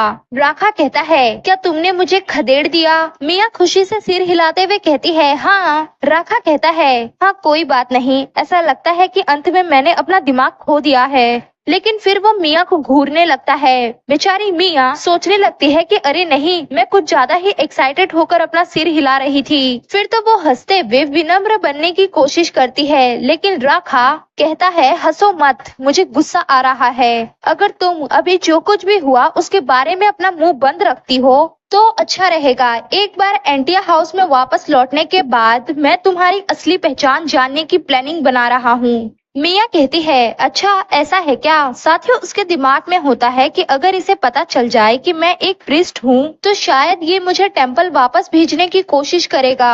अचानक राखा मिया के क्लोज आते हुए कहता है, तुम्हें इसका मतलब पता है ना? घबराई हुई मिया कहती है, तो तुम ये कह रहे हो कि तुम किसी भी तरह से मेरे बारे में पता लगा लोगे? तो अब मुझे बस खुद ही बता देना चाहिए कि आखिर मैं हूँ कौन? राखा कहता है, हाँ तुम सही हो। एक बार एंटिया हाउस में पहुँचने के बाद सभी लोगों को पता चल जाएगा कि तुम हो कौन, सिवाय मेरे। मिया अपने आप को ठीक दिखाते हुए कहती है, ये सब आखिर मेरे लिए मायने क्यों रखेगा? राखा कहता है, अगर तुम भरोसेमंद नहीं हो तो लोग तुम्हारा विरोध करेंगे। वे सभी तुम्हें बाहर निकालने की कोशिश करेंगे और तुम्हें मार डालेंगे। मिया कहती है, लेकिन तुमने कहा कि तुम मुझे नहीं मारोगे। ये इग्नोर करते हुए राखा सोचते हुए कहता है, तुमसे बेहतर कोई नहीं है जो उन जुड़वा बच्चों को संभाल सके। मिया तो अपने हाथों को जकड़ते हुए मन ही मन कहती है, अगर इस वक्त मैं टेम्पल वापस लौटी तो मेरे सारे प्रयास व्यर्थ हो जाएंगे। उन बच्चों की दाई के रूप में काम करने के लिए हामी भरने के बाद भाग जाना और फ्यूचर के सपने देखना, क्या ये सब व्यर्थ था? राखा मुस्कुराते हुए कंटिन्यू करता है कि बेशक मैं तुम्हें मारना नहीं चाहता। ऐसा कोई नहीं है जो उन जुड़वा बच्चों को तुमसे बेहतर ढंग से संभाल सके और जो इस काम को लेने के लिए हामी भरे। मिया कहती है, तो क्या हमें ऐसा बिहेव करना चाहिए जैसे कि ये कभी हुआ ही नहीं? राखा कहता है, क्या कभी नहीं हुआ? मुझे अब भी उम्मीद है। ऐसा सोचते हुए मिया कहती है, मुझे बच्चों की देखभाल करने वाले के रूप में हायर करो। राखा कहता है, क्या एक दाई के रूप में हायर करना? क्या मैंने पहले ही ये तय नहीं किया था? मिया कहती है, लेकिन हमने अभी तक कोई भी कॉन्ट्रैक्ट साइन नहीं किया है। ऐसा लग रहा है जैसे तुम सोचते हो कि मैं कोई ऐसा इंसान हूँ जो हानिकारक है। साथ ही मिया मन ही मन कहती है, क्या हार्मफुल समझकर ही तुमने मुझे धमकी नहीं दी थी? तुमने ही तो कहा था कि एक बार जब तुम्हारे लोगों को पता चल जाएगा कि मैं हूँ कौन तो वे लोग मुझे मारने की कोशिश करेंगे और भगाएंगे। राखा सोचते हुए कहता है, ऐसा लगता है कि मैंने कुछ चीजों को क्लियर तौर से नजरअंदाज कर दिया है। फिर तो वो भी मिया के सामने बैठकर आगे कंटिन्यू करता है कि मैं उसके लिए माफी चाहता हूँ। मैं इतना फोकस था कि तुम्हें कॉर्नर में ले गया। वैसे भी तुम मेरे लिए हानि रहित हो, यानी कि तुम मुझे नुकसान नहीं पहुंचा सकती। इसीलिए मुझे तुम्हारे बारे में पता लगाने की कुछ ज्यादा जल्दी नहीं है। मैं तुम्हें अपने पास रखूंगा और तुम्हारे बारे में धीरे धीरे पता लगाऊंगा। इसीलिए दाई की इस जॉब से लौटने की कोशिश करना भूल जाओ। मिया सोचने लगती है कि इसे ऐसा क्यों लग रहा है कि मैं हानि रहित हूँ। तभी वहाँ पर डेल्फिन आते हुए कहता है, राखा मैं वापस आ गया। राखा कहता है, तुम तो बड़े जल्दी आ गए। अपने हाथ में शाकिर का मुरझाया हुआ फ्लावर लिए राखा कहता है, मैंने बहुत ही ध्यान से देखा, मुझे कुछ भी नहीं मिला और जो मुझे मिला है वो सब इसी तरह मुरझाए हुए थे। मिया कहती है, ये क्या है? राखा कहता है, तुम्हें ये जानने की जरूरत नहीं है, लेकिन डेल्फिन बताता है कि ये शाकिर का फ्लावर है। मिया कहती है, क्या तुम्हारे साथ आयशा नहीं है? डेल्फिन कहता है, नहीं, आयशा तो अपने कमरे से बाहर ही नहीं आ रही, मैं अपनी मर्जी से गया था ये फ्लावर ढूंढने। राखा कहता है, हो सकता है कि तुम कुछ जगहों को चूक गए हो, मैं खुद जाऊंगा और श्योर करूंगा कि वे सारे फ्लावर कैसी सिचुएशन में हैं। फिर तो वो उठ जाता है कि प्रीस्ट तुम भी मेरे साथ चलो। ये सोचते हुए कि बस तुम मुझे अकेला छोड़ दो, मिया कहती है, नहीं मैं नहीं जाऊंगी। राखा कहता है, क्या तुम बिना किसी कारण के बाहर जाने से मना कर रही हो? मिया कहती है, चाहे जो कुछ भी हो, मुझे बाहर नहीं जाना है। उसके मन में होता है कि मैं किसी फ्लावर को ढूंढने में अपने समय को बर्बाद नहीं कर सकती। राखा कहता है, अगर तुम्हारे पास बाहर न जाने का कोई कारण है तो मुझे बताओ, मैं सुनूंगा और इसके बारे में सोचूंगा। मिया कहती है, अगर मेरे पास कोई कारण हुआ तो क्या तुम मुझे अकेले छोड़कर चले जाओगे? राखा कहता है, हाँ चलो बताओ। फिर तो मिया अपनी नौटंकी शुरू कर देती है कि मेरी ड्रेस किनारे से फट गई है, मैं इस तरह से बाहर नहीं जा सकती। राखा कहता है, अगर तुम इसे पहले की तरह अपने हाथों से ढकती हो तो ये किसी को पता नहीं चलेगा। मिया कहती है, लेकिन फिर भी मैं इससे परेशान हुए बिना नहीं रह सकती। कौन फटे हुए ड्रेस को पहनकर घूमता है? राखा को कुछ न बोलते देख मिया सोचती है, क्या ये काम किया? वो तो शांत लग रहा है, लगता है कि इतना काफी नहीं है। उसके बाद तो मिया फिर से नौटंकी शुरू करते हुए कहती है, दूसरी बात तो ये है कि मैं पूरी तरह से एक घरेलू इंसान हूँ। इसका मतलब ये है कि मुझे बाहर जाना पसंद नहीं है। अब मैंने तुम्हें अपना कारण बता दिया है, तो इसीलिए अपनी यात्रा पे तुम अकेले ही आगे बढ़ो। राखा कहता है, वेट, बस इतना ही? परेशान होते हुए मिया कहती है, बिल्कुल, मैं पूरी तरह से ईमानदार हूँ। वहीं पर आराम से बैठा डेल्किन कहता है, याद करो आपने क्या कहा था, अपने वादे को निभाना जरूरी है। अब तो प्रीस्ट ने आपके साथ न जाने का अपना कारण भी बता दिया है। मिया के लिए तो डेल्किन एक एंजल बन गया होता है और मिया रोते हुए कहती है, बेशक अपने वादे को निभाना चाहिए और तुम तो ये सब जानते हो, लेकिन तुम जरूर भूल गए होंगे, है ना? ऐसा कोई रास्ता नहीं है कि ड्यूक को ये पता ही ना हो। डेल्किन भी राखा को घूरते हुए कहता है, ये सही है। फिर तो मिया डेल्किन का सर सहलाते हुए कहती है, वादे निभाना सबसे अच्छी बुनियादी नियम है, तुम्हें भी ये सब याद रखना चाहिए डेल्किन। देखो ड्यूक तुम्हें गाइड करेंगे, ये एग्जाम्पल देकर। अंत में राखा भी मानते हुए कहता है, हाँ ठीक है, मैं अकेला ही चला जाऊंगा। उसके बाद तो मिया और डेल्किन दोनों ही राखा को बाहर तक छोड़ने आते हैं और हाथ लहरा लहरा के कहते हैं कि अपना ध्यान रखना। थोड़ी देर बाद मिलते हैं राखा। साथ ही मिया मन ही मन खुश होती है कि जब दो बदनाम एक होते हैं तो विलन को भी मौका नहीं मिलता। वहाँ से जाते हुए राखा कहता है, तुम ये सोच भी नहीं सकती कि तुम्हारे साथ क्या होगा अगर तुम मेरे यहाँ से जाने के बाद भाग गई तो। नेक्स्ट सीन में मिया खिड़की पर बैठे हुए मन ही मन सोच रही होती है कि उसने मुझसे यही कहा था, वो कितना डरावना है। तभी डेल्किन कहता है, प्रीस्ट इसे पियो। मिया भी वो कप पकड़ लेती है कि क्या ये मेरे लिए है, इसके लिए थैंक यू। उसके बाद तो मिया कप में से टी को पीते हुए मन ही मन सोच रही होती है कि ये भाई बहन इतने अलग कैसे हो सकते हैं। डेल्किन कहता है, भाभी मुझे माफ कर दो, मुझे आशा है कि आप समझ रही होंगी। असल में राखा अपनी फीलिंग्स को बताने में भयानक है, मुझे यकीन है कि वो सचमुच आपको पसंद करता है। शर्माते हुए मिया कहती है, डेल्किन ड्यूक और मेरे बीच कुछ भी नहीं है। आंसू भरी आंखों के साथ डेल्किन कहता है, आप कितना ज्यादा शर्मा रही हैं, इससे पता चलता है कि आपके मन में भी उसके लिए कुछ फीलिंग्स है ना? भले ही राखा कठोरता से बिहेव करता हो, लेकिन वो भी तुम्हें बहुत पसंद करता है।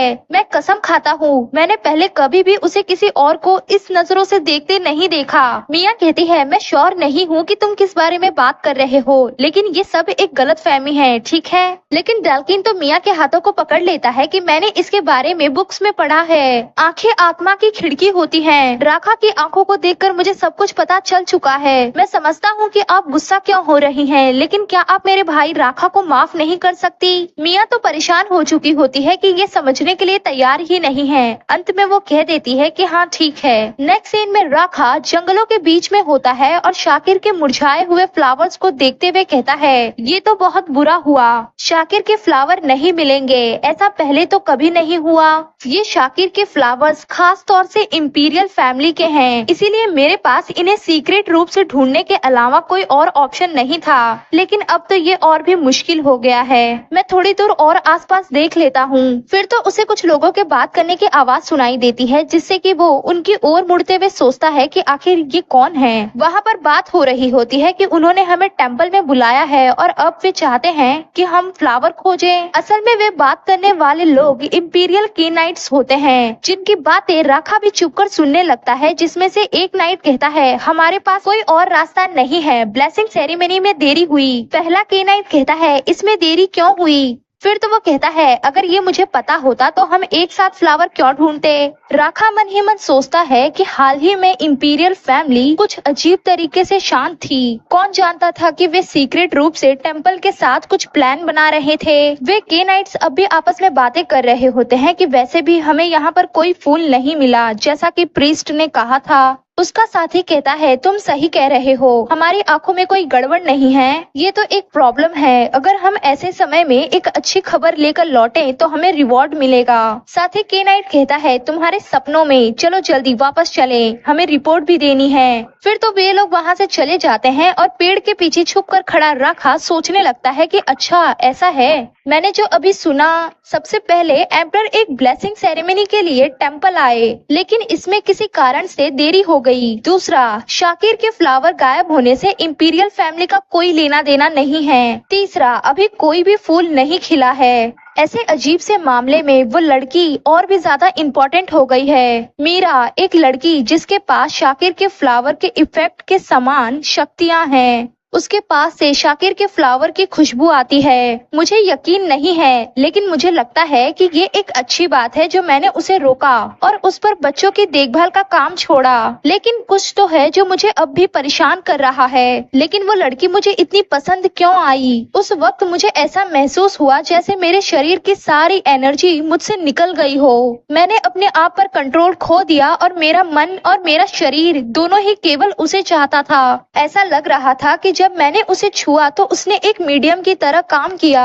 छूना ये मुझे किसी की याद दिलाता है। अरे हाँ, रीना एड्रियन, वो किसी को भी सिर्फ छू कर सुला सकती है। वो एक ऐसी लड़की है जिसे मैंने अपने जांच के दौरान पाया था। लेकिन मीरा उस रीना से बिल्कुल अलग दिखती है जिसे मैं जानता हूँ। तो मुझे अब क्या करना चाहिए? अरे हाँ, पहले तो मुझे उसके लिए नई ड्रेस ले जानी चाहिए। वो अपनी फटी हुई ड्रेस को लेकर काफी परेशान लग रही थी। दूसरी ओर रूम में बैठी मिया बहुत थकी होती है और उसके मन में होता है कि मुझे थोड़ा सो लेना चाहिए। कुछ देर बाद उस कमरे में कदमों की आवाज आती है और ड्रेस को रखते हुए राखा मिया को देखकर कहता है आखिर ये इस तरह से मुंह के बल क्यों लेटी हुई है? फिर तो वो भी वहीं पर बैठ जाता है और मिया को देखते हुए सोचता है कि ऐसा लग रहा है जैसे ये बहुत गहरी नींद में सो रही है। मैं विश्वास नहीं कर सकता कि कोई ऐसी रहस्यमयी लड़की भी है जिसकी जरूरत मुझे फ्यूचर में होगी। तभी नॉक नॉक करके डैल्किन दरवाजा खोलते हुए कहता है राखा तुम वापस आ गए।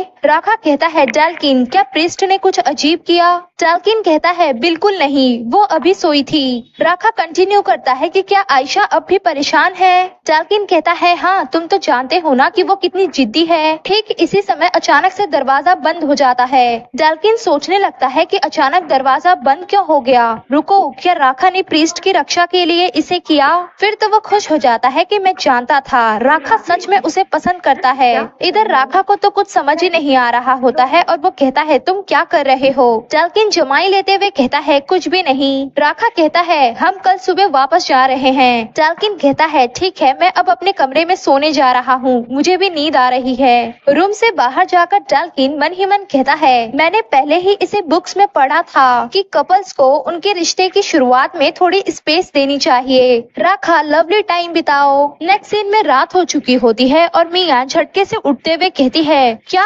आधी रात हो गई है? मैं कितने समय से सो रही थी। अरे हाँ, ये कपड़ा क्या है? ओह, लगता है डैल्किन ने मेरे ऊपर इसे रख दिया होगा। तभी वहाँ पर नॉक नॉक की आवाज आती है और राखा आते हुए कहता है जल्दी दूसरे कमरे में जाओ। मिया कहती है क्या कोई दरवाजे पर है? क्या इस समय किसी की उम्मीद कर रहे हो तुम? राखा कहता है नहीं, इस जगह के बारे में कोई नहीं जानता और फैक्ट की बात तो ये है कि उन्हें ये जंगल के बीचों बीच मिला है। इसका मतलब तो ये है कि वे यहाँ किसी पर्पस से आए हैं। वैसे भी तुम्हें जल्द ही दूसरे कमरे में जाना चाहिए। मिया हामी भरती है और कहती है किसी भी सिचुएशन में मैं अपना फ्राइंग पैन लेना नहीं भूलती। राखा उसे घूरते हुए कहता है ठीक है। मिया मन ही मन कहती है ये अजीब है, लेकिन इसकी परवाह कौन करेगा, ये तो बस सेल्फ डिफेंस के लिए है। ये फ्राइंग पैन ही है जिस पर मैं भरोसा कर सकती हूँ। इसी के साथ मिया दूसरे कमरे में दरवाजे से लगकर खड़ी हो जाती है और बाहर की आवाजें सुनने की कोशिश कर रही होती है। बाहर राखा मेन एंट्रेंस का दरवाजा खोलता है और उसे अपने सामने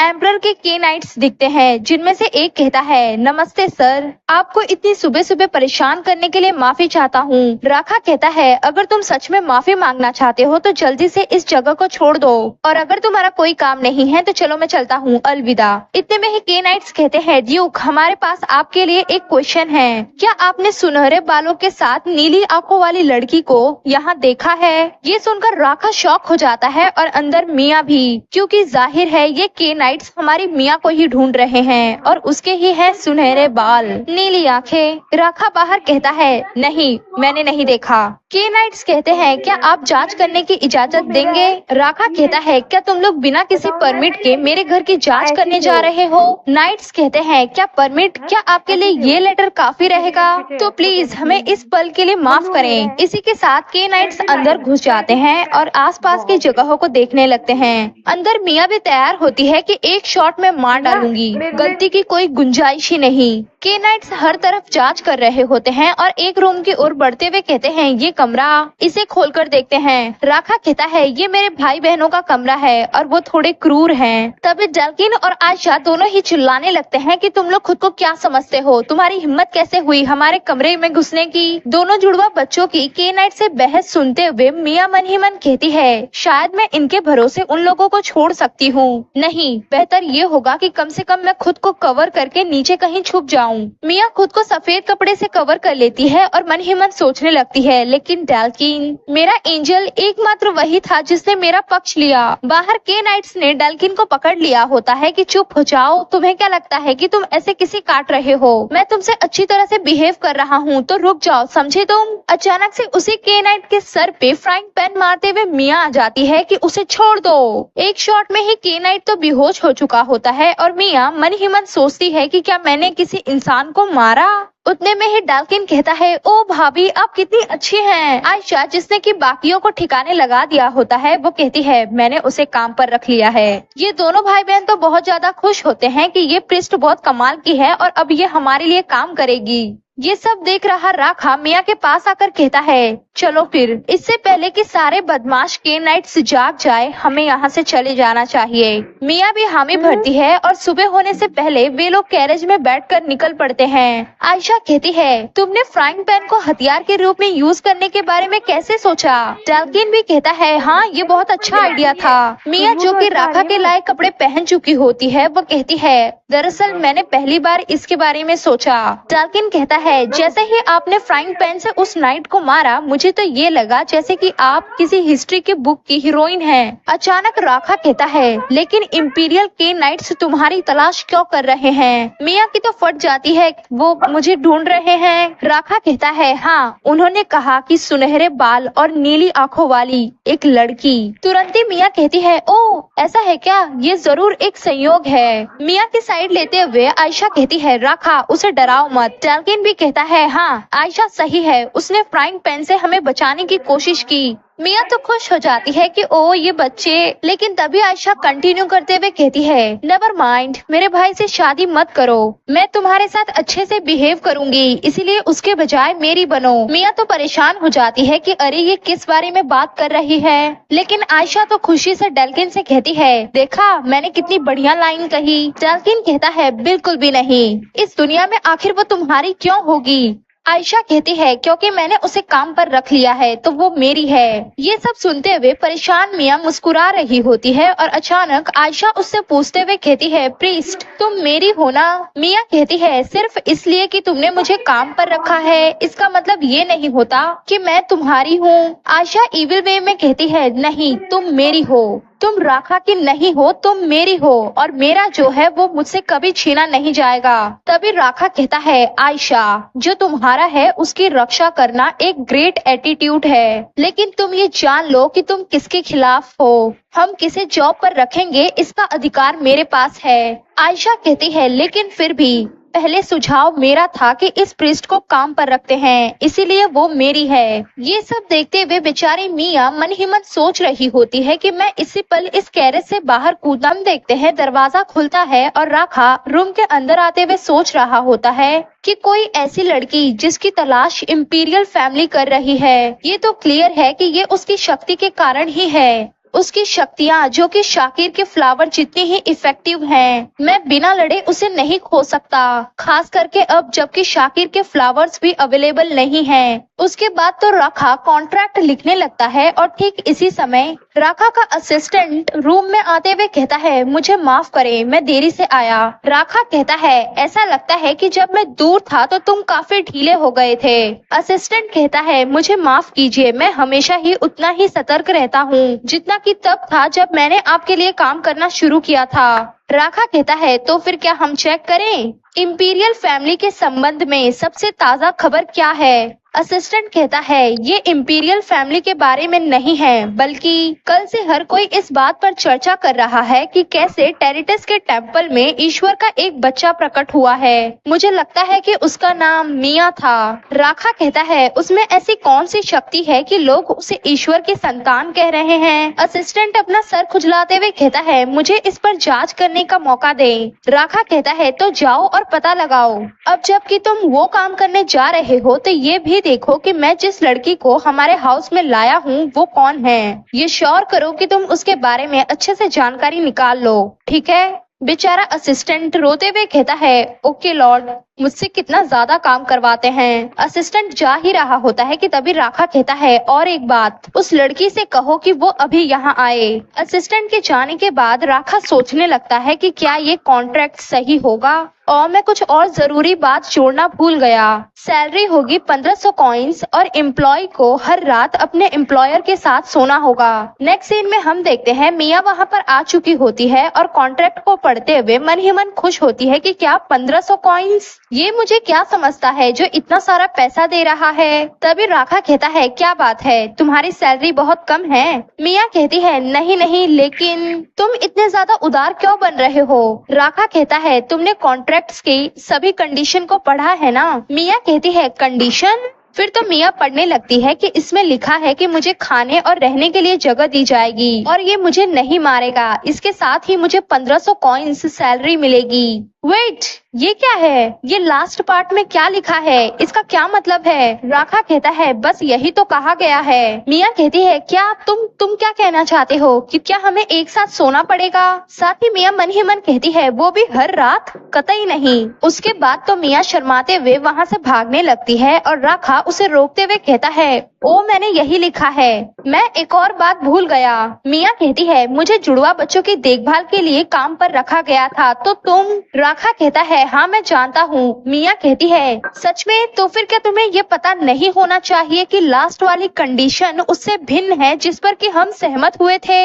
राखा कहता है, लेकिन अगर मुझे तुम्हारी तत्काल जरूरत होगी तो क्या होगा? मिया कहती है, मैं तुम्हारे लिए कुछ नहीं कर सकती। राखा कहता है, हाँ क्या? मिया तो अपना सर ही पीट लेती है कि आखिर उसे आधी रात में मेरी क्या जरूरत है? क्या ये यही है जो मैं सोच रही हूँ? क्या मुझे चादर के नीचे इसे एंटरटेन करना होगा? क्या सच में राखा इस टाइप का कैरेक्टर है? उसके बाद तो मिया चिल्ला पड़ती है कि मैं तुम्हारी कोई प्रोस्टिट्यूट नहीं बनूंगी। राखा कहता है, क्या तुम ये क्या बोल रही हो? मिया कहती है, तुम्हें मेरी और क्या जरूरत है? राखा कहता है, तुम ही थे जिसने मुझे आगे बोलने से रोका जब मैं कुछ जोड़ना चाहता था। मिया कहती है, अच्छा ठीक है, बोलो। राखा कहता है, इसमें ये भी जोड़ना कि मैं चाहता हूँ कि केवल हम हाथ पकड़ें। मिया सोचने लगती है, लेकिन ये सब तो ऐसे ही शुरू होता है, पहले हाथ पकड़ते हैं, फिर गले लगाते हैं, उसके बाद किस, और अंत में ओ माय गॉड, आखिर ये क्या करने की कोशिश कर रहा है? फिर तो मिया कहती है, अब से मैं सोने से पहले नहीं नहाऊंगी,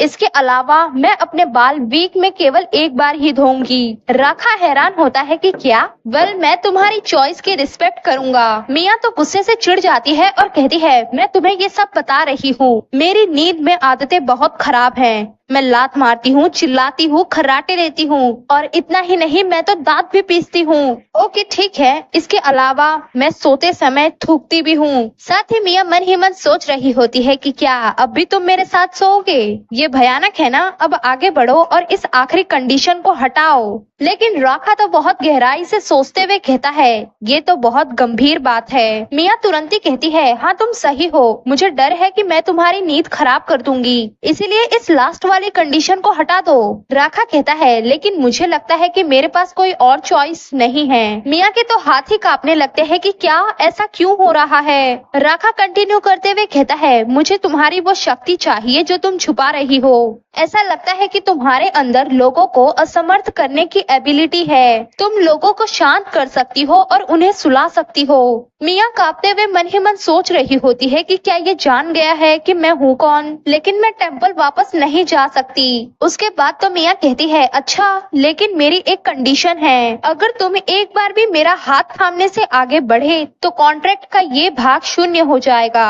राखा कहता है, मैं सच में तुम्हारा हाथ पकड़ने के अलावा तुम्हें बिल्कुल नहीं छूऊंगा, इसीलिए चिंता मत करो। क्या तुम अब संतुष्ट हो? मिया कॉन्ट्रैक्ट टेबल पर रखते हुए कहती है, हाँ, एक और बात, तुम्हें मुझे छुपाना होगा और तुम किसी भी कीमत पर मुझे टेम्पल नहीं भेज सकते। तो तुम ये सभी इस कॉन्ट्रैक्ट में मेरे लिए जोड़ोगे, है ना? राखा बैठते हुए कहता है, अगर तुम चाहो, लेकिन टेम्पल। इतने में ही टोकते हुए मिया कहती है, ठीक है, तो जल्दी से इसे लिखो। राखा कहता है, क्या मेरा यहाँ सिग्नेचर करना सही होगा? मिया हामी भरती है और उसके बाद खुद भी जल्दी से साइन करते हुए सोच रही होती है कि इससे पहले इसका मन बदल जाए, मैं जल्दी से यहाँ पर अपना सिग्नेचर कर देती हूँ। होने के बाद राखा कॉन्ट्रैक्ट को स्कैन करता है और फिर कहता है, क्या तुमने नहीं कहा था कि तुम्हारा नाम मीरा है? मिया कहती है, लेकिन मेरा असली नाम मिया है। इससे पहले कि राखा कुछ कहता, मिया को समझ में आ जाता है कि कुछ तो गड़बड़ हुई है। राखा तो बहुत हैरान होता है और मिया के सिग्नेचर को देखते हुए मन ही मन सोच रहा होता है, टेरिटस टेम्पल की मिया। इसके आगे की राखा कुछ पूछ पाता, मिया वहाँ से भागते हुए कहती है, मैं जा रही हूँ। मिया फटाक से वहाँ से बाहर निकल जाती है और चलते हुए ये सोच रही होती है कि सब ठीक है, जरूर सब कुछ ठीक हो जाएगा। ये वास्तव में एक अच्छी बात हो सकती है कि अब मुझे इस बात का डर नहीं है कि राखा को मेरी असली पहचान पता चल जाएगी और वो मेरी शिकायत कर देगा टेम्पल को। लेकिन फिर भी क्या इसका मतलब ये है कि मैंने अपनी शक्तियों का इस्तेमाल राखा पर किया? लेकिन फिर मैं पूरी तरह से ठीक कैसे हूँ? अगर मैंने अपनी शक्तियों का यूज किया होता तो मुझे तो, यदि ये शक्तियाँ ब्लेसिंग से भिन्न हो तो समझ में आ सकता है, जैसे शायद शक्तियों का यूज करने के बजाय मैंने उसे ब्लेस कर दिया। मिया तो परेशान हो जाती है कि लेकिन दुनिया में ऐसा क्यों? क्या राखा को भी मेरी शक्तियों की जरूरत है? मिया तो एक्साइटेड हो जाती है कि क्या सच में मेरे अंदर कोई शक्ति है? अचानक नॉक नॉक के साथ सुनाई पड़ता है, प्रीस्ट, भाभी। मिया तो खड़ी हो जाती है कि वेट, ये तो आयशा और डाल्किन की आवाजें हैं, वे कहाँ से आ रहे हैं? मिया आसपास देखने लगती है और तभी हॉल की रेलिंग के साइड आयशा और डाल्किन दिखते हैं, जिसमें आयशा कहती है, चलो खेलने चले। डाल्किन कहता है, क्या आपकी बात राखा से हो गई? मिया उन दोनों को ऐसे रेलिंग पर लटकते देख घबरा कर कहती है, तुम लोग यहाँ क्या कर रहे हो? यहाँ से लटकना खतरनाक है, थोड़ा हटो, ठीक है? मैं कूद जाऊंगी। नेक्स्ट सीन में मिया भी रीलिंग को डाक कर आयशा और डाल्किन की ओर आ जाती है, ये कहते हुए कि तुम लोग यहाँ क्या कर रहे थे? डाल्किन आयशा को चिढ़ाते हुए मिया को बताता है कि आयशा भाग गई क्योंकि वो ट्रेनिंग नहीं लेना चाहती थी। आयशा भी चिल्लाती है, अरे तुम उसे ये कैसे बता सकते हो? मिया तो इन दोनों को देखते हुए मुस्कुरा रही होती है और साथ ही मन सोच रही होती है कि तुम लोग क्लास छोड़ रहे हो। खैर, ये समझ में आने वाली बात है। जब मैं भी इनकी उम्र की थी तो मैं भी कभी कभी अपनी ट्यूशन क्लास छोड़ देती थी। उसके बाद तो मिया कहती है, खैर समझ में आने वाली बात है। आयशा और डाल्किन दोनों ही मिया की ओर देखने लगते हैं और आयशा कहती है, प्रीस्ट, मैं सचमुच तुम्हें पसंद करती हूँ। मुझे पता था कि मेरी नजरें बहुत अच्छी हैं। डाल्किन कहता है, ऐसा लगता है कि इसी कारण से हमारा भाई भाभी के प्यार में पड़ गया। आयशा चिल्लाने लगती है कि डाल्किन, मैंने कहा था ना, इसे हमारी भाभी मत कहो। डाल्किन कहता है, लेकिन वे शादी करने जा रहे हैं, हमें इसकी आदत डालनी होगी। आयशा कहती है, कौन कहता है कि मैं उन्हें शादी करने दूंगी? मिया तो अभी मुस्कुराते हुए कहती है, बच्चों शांत हो जाओ। तभी आयशा कहती है, प्रीस्ट, तुम्हें कौन ज्यादा पसंद है, मैं या राखा? बेचारी मिया मन ही मन सोचने लगती है कि माफ करो, लेकिन अगर मुझे तुम दोनों में से कोई भी पसंद न आए तो क्या होगा? अरे नहीं, मुझे इसे क्या जवाब देना चाहिए? डाल्किन कहता है, आयशा, ये कैसा क्वेश्चन है? बेशक उसे राखा ज्यादा पसंद है, क्या ये क्लियर नहीं है? आयशा गुस्से से कुछ कहने की कोशिश करती है, लेकिन डाल्किन उसे समझाने लगता है कि अगर वह तुम्हें ज्यादा पसंद करती तो हमारी भाभी को हिचकिचाहट क्यों होती? देखो, ये अभी तक जवाब नहीं दे पाई है ना भाभी? ऐसा कहते हुए वो मिया के हाथों को पकड़ लेता है। उसके बाद तो वो मिया से कहता है, क्या हमें आयशा को अकेले छोड़कर बाहर खेलना चाहिए? मैं आपको अपना पूरा घर दिखाऊंगा। ये सुनते ही आयशा भी मिया के हाथों को पकड़ लेती है कि नहीं, मैं इस जगह को डेल्किन से भी बेहतर ढंग से जानती हूँ, इसीलिए मैं। इतने में ही आयशा का पूरा दिमाग खाली हो जाता है और वो शांत हो जाती है। मिया उससे पूछती है कि आयशा, क्या तुम ठीक हो? आयशा कांपते हुए कहती है, तुमने मेरे साथ क्या किया? मिया को तो कुछ भी समझ ही नहीं आता और वो कहती है, माफ करो लेकिन तुम क्या बोल रही हो? तुम्हारा क्या मतलब है? मैंने तो कुछ नहीं किया। उसके बाद तो आयशा जोर से चिल्लाते हुए कहती है, झूठ, तुमने किया है। अब तो मिया घबरा जाती है कि अगर तुम मुझे बताओगी ही नहीं तो मैं कैसे जान पाऊंगी कि मैंने क्या किया। डेल्किन भी पूछने लगता है कि आयशा क्या हुआ? आयशा कहती है, इस प्रिंस ने मेरे ऊपर अजीब से स्पेल का यूज किया। मिया तो हैरान होती है और डेल्किन कहता है, किस तरह का स्पेल? आयशा कहती है, मुझे ऐसा लगा जैसे मेरी बॉडी से सारी एनर्जी निकल गई हो और मेरा हार्ट, वो तो मुझे ऐसा महसूस हो रहा था जैसे वो गिर रहा हो। और सच में मुझे बहुत अच्छी खुशबू भी आई थी और ये इतना ज्यादा अमेजिंग एक्सपीरियंस था कि मैं लगभग अपना दिमाग खो बैठी। ये सुनकर सभी लोग शांत हो जाते हैं कि इसका क्या मतलब है, आयशा को ये पसंद आया। मिया सोच रही होती है कि ये क्या हो सकता है, पहले राखा के साथ भी क्या हुआ था? वेट, क्या इसका मतलब ये है कि मिया की शक्तियाँ वापस से एक्टिवेट हो गई हैं? फिर तो मिया कहती है, आयशा, क्या तुम एक बार फिर से मेरा हाथ थामोगी? आयशा दूर होते हुए कहती है, बिल्कुल नहीं। लेकिन डेल्किन मिया का हाथ थाम लेता है और उसे कुछ भी नहीं होता। मिया के दिमाग में चल रहा होता है कि डेल्किन को तो कुछ भी नहीं हुआ, ऐसा क्यों हो रहा है कि केवल आयशा और राखा पर ही इसने काम किया। फिर तो मिया कंफर्म करने के लिए पूछ भी लेती है कि डेल्किन, क्या तुम्हें भी आयशा की तरह कुछ अजीब महसूस हुआ? डेल्किन तो गुस्सा हो जाता है कि भाभी, क्या आप सचमुच इस पर विश्वास करती हैं? क्लियर है कि वो आपका दिल जीतने के लिए ऐसा कर रही है। उसके बाद तो वो आंखों ही आंखों में आयशा से लड़ने लगता है। मिया कहती है, डेल्किन, क्या एक पल के लिए तुम मेरे करीब आओगे? हाथ छुड़ा के मिया ही डेल्किन के क्लोज आते हुए कहती है, मुझे लगता है कि आयशा सच कह रही है। डेल्किन कहता है, आखिर क्या सोचकर आप ऐसा कह रही हैं? शर्म से मिया पीछे होते हुए सोचती है कि अगर मैं इनसे कहूँ कि मुझे उस समय की याद आ गई जब मैंने राखा को गले लगाया था, तो मुझे यकीन है कि आयशा और भी ज्यादा नाराज हो जाएगी। उसके बाद तो मिया कहती है, आयशा ऐसे इंसान नहीं है जो झूठ बोले। डेल्किन सोचते हुए कहता है, हाँ, लेकिन। मिया कहती है, तो क्या तुम जाकर उसे शांत करोगे? उनसे थोड़ी ही दूर पर खड़ी आयशा चिल्ला रही होती है कि तुम दोनों मेरे बिना क्या बात कर रहे हो? डेल्किन बुदबुदाते हुए कहता है, भाभी, क्या आप आयशा के साथ खेलना चाहती हैं? मिया कहती है, मैं बस इतना चाहती हूँ कि जितने ज्यादा लोग होंगे उतना अच्छा होगा।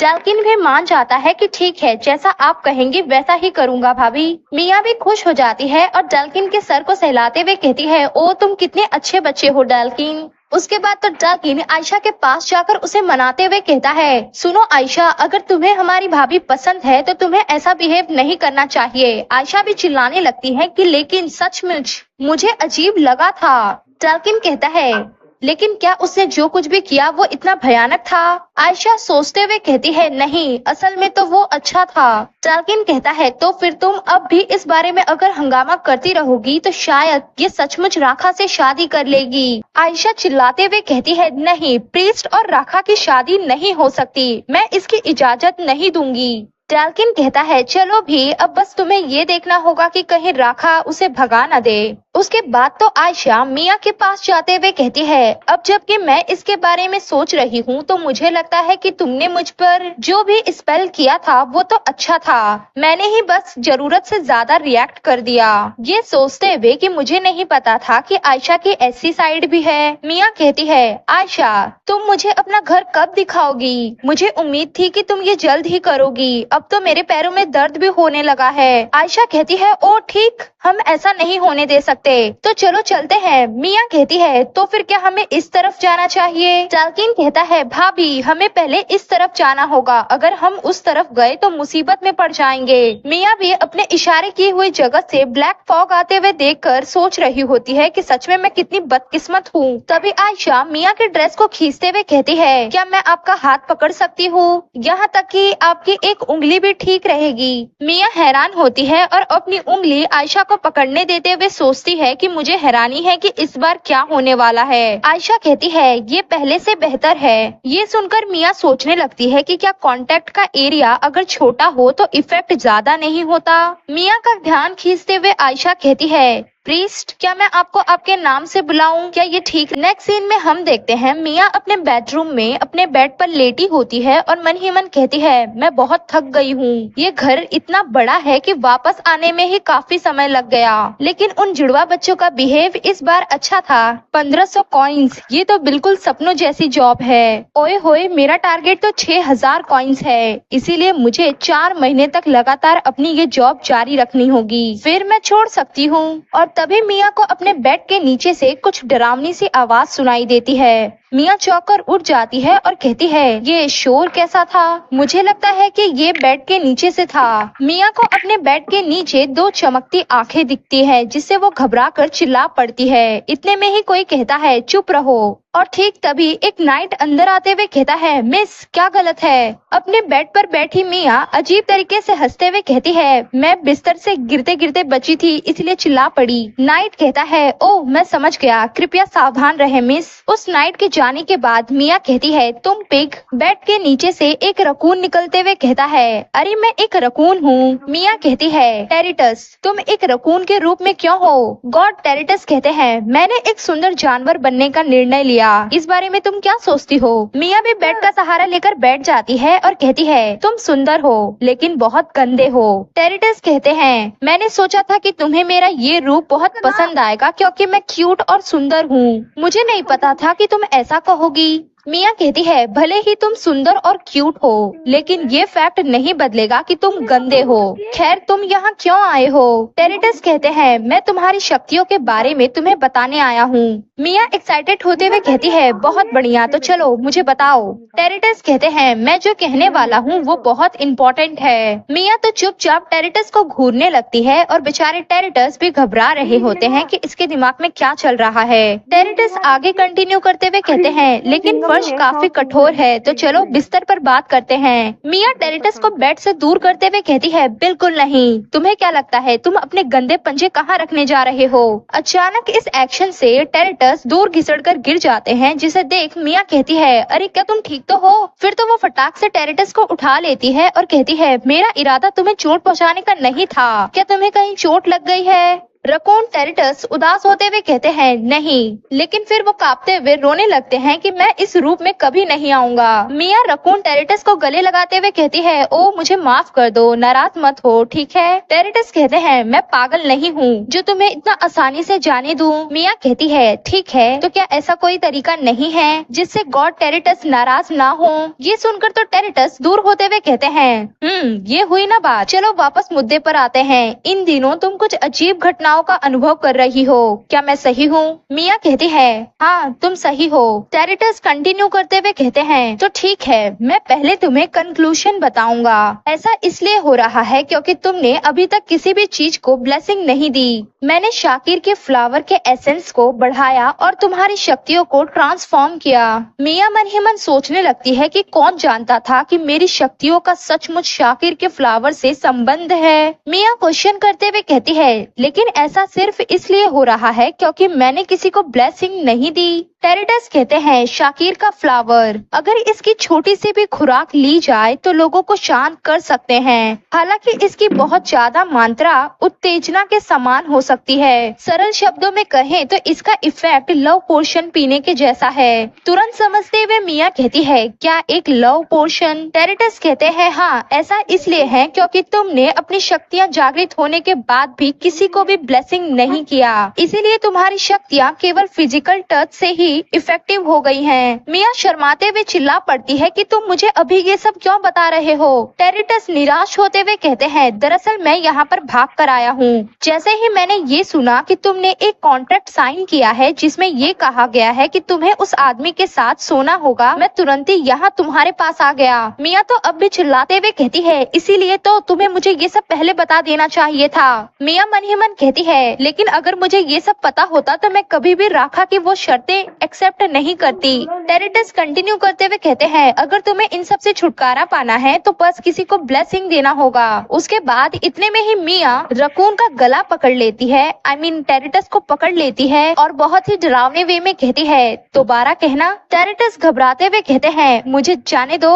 मिया डरावने वे में मुस्कुराते हुए कहती है टेरिटस एक और तरीका है ना, चलो हाँ कहो। टेरिटस घबराते हुए कहते हैं, अगर मैं कहूँ तो क्या तुम मुझे नीचे रख दोगे? मिया कहती है, हाँ बिल्कुल। उसके बाद तो टेरिटस आराम से नीचे बैठकर कहते हैं, यदि तुम्हारे पास कोई होली आइटम हो जिसमें मेरे समान एनर्जी हो तो तुम्हारी शक्तियों का कुछ इफेक्ट ब्लॉक हो जाएगा। यदि कोई तुम्हारे कांटेक्ट में आता भी है तो उसका केवल बेहोश करने वाला इफेक्ट ही होगा। मिया कहती है, होली आइटम? टेरिटस कहते हैं, हाँ। मिया कंटिन्यू करते हुए कहती है, तो तुम मेरे लिए एक लाने जा रहे हो ना? टेरिटस चौंकते हुए कहते हैं, होली आइटम्स किसी के लिए नहीं बनी है। लेकिन मिया तो बहुत ही डरावने में घूरना शुरू कर देती है, जिससे घबराकर टेरिटस कंटिन्यू करते हुए कहते हैं, हालांकि ये सब कुछ मेरी जिम्मेदारी है तो मैं तुम्हारे लिए एक ले आऊंगा, लेकिन अगर मुझे इसकी जरूरत पड़ जाए और अब जबकि ये तुम्हारे पास होने वाला है तो तुम्हें मेरी मदद करनी होगी।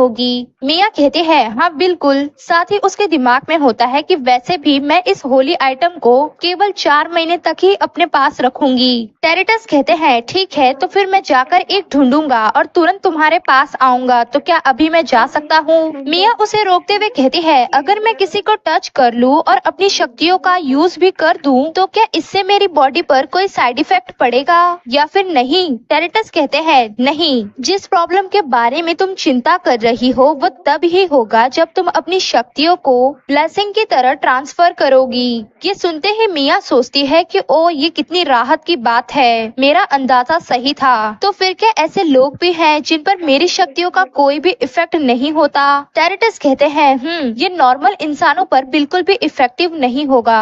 शाकिर के फ्लावर केवल विशेष शक्तियों वाले लोगों पर ही इफेक्टिव होते हैं। एग्जाम्पल के लिए जिसके पास डिवाइन शक्तियाँ हो, होली पावर्स हो या फिर माना। इसके अलावा ब्लैक मैजिक भी। मिया सोचने लगती है, ओ, तो इसीलिए इसने डाल्किन के ऊपर काम नहीं किया, क्योंकि वो कोई ब्लैक मैजिशियन नहीं है। मैं इस पर विश्वास नहीं कर सकती कि मेरी शक्तियाँ केवल किसी के कांटेक्ट में आने से ही इफेक्ट हो जाती हैं। इसके अलावा एक उत्तेजक या फिर लॉ पोर्शन की तरह भी काम कर सकती हैं। क्या मेन कैरेक्टर और साइड कैरेक्टर के बीच यही अंतर है? रीना, जो कि अपनी शक्तियों का सही से इस्तेमाल करके लोगों को सुला सकती है, लेकिन उसके कंपेयर में मैं तो अपनी शक्तियों को कंट्रोल भी नहीं कर सकती। मैं तो 6000 कॉइन्स कमाने के लिए उत्साहित थी, लेकिन अब तो बस केवल आहें भर सकती हूँ।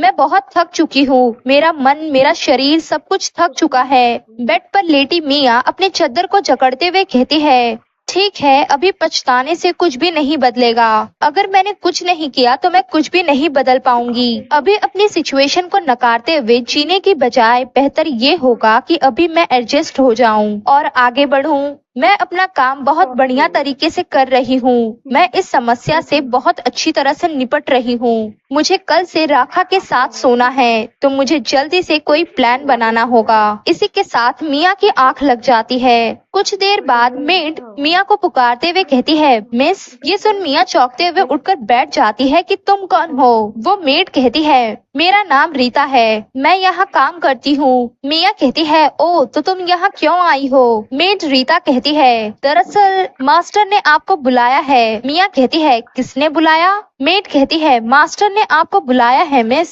मिया सोचने लगती है कि आखिर अब राखा मुझसे क्या चाहता है। उसके बाद तो मिया कहती है, अभी समय क्या हुआ है? मेड कहती है, अभी आधी रात बीती है। मिया मन ही मन सोचने लगती है कि कॉन्ट्रैक्ट के हिसाब से कल से काम शुरू करूंगी, तो क्या वो मुझे काम शुरू करने के लिए बोल रहा है क्योंकि आधी रात हो चुकी है? इतने में मेड रीता कहती है, मिस, क्या आप ठीक हैं? मिया हामी भरती है, लेकिन फिर रोते हुए कहती है, क्या तुम उसे ये नहीं बता सकती कि मैं अभी सो रही हूँ? रीता कहती है, नहीं, उनका ऑर्डर मेरी हायर प्रायोरिटी है। उसके बाद तो मिया अपने स्लीपर्स पहनते हुए कहती है, ठीक है, मुझे ले चलो। साथ ही उसके दिमाग में होता है कि अब मैं केवल यही कर सकती हूँ कि उसके सींगों को पकड़ लूं। रीता कहती है, मिस, आप कहाँ जा रही हैं? मिया बोलती है, मुझे जल्दी करनी होगी, तुमने ही तो कहा कि तुम्हारे मास्टर ने मुझे बुलाया है। रीता कहती है, लेकिन आपको पहले कपड़े बदलने होंगे।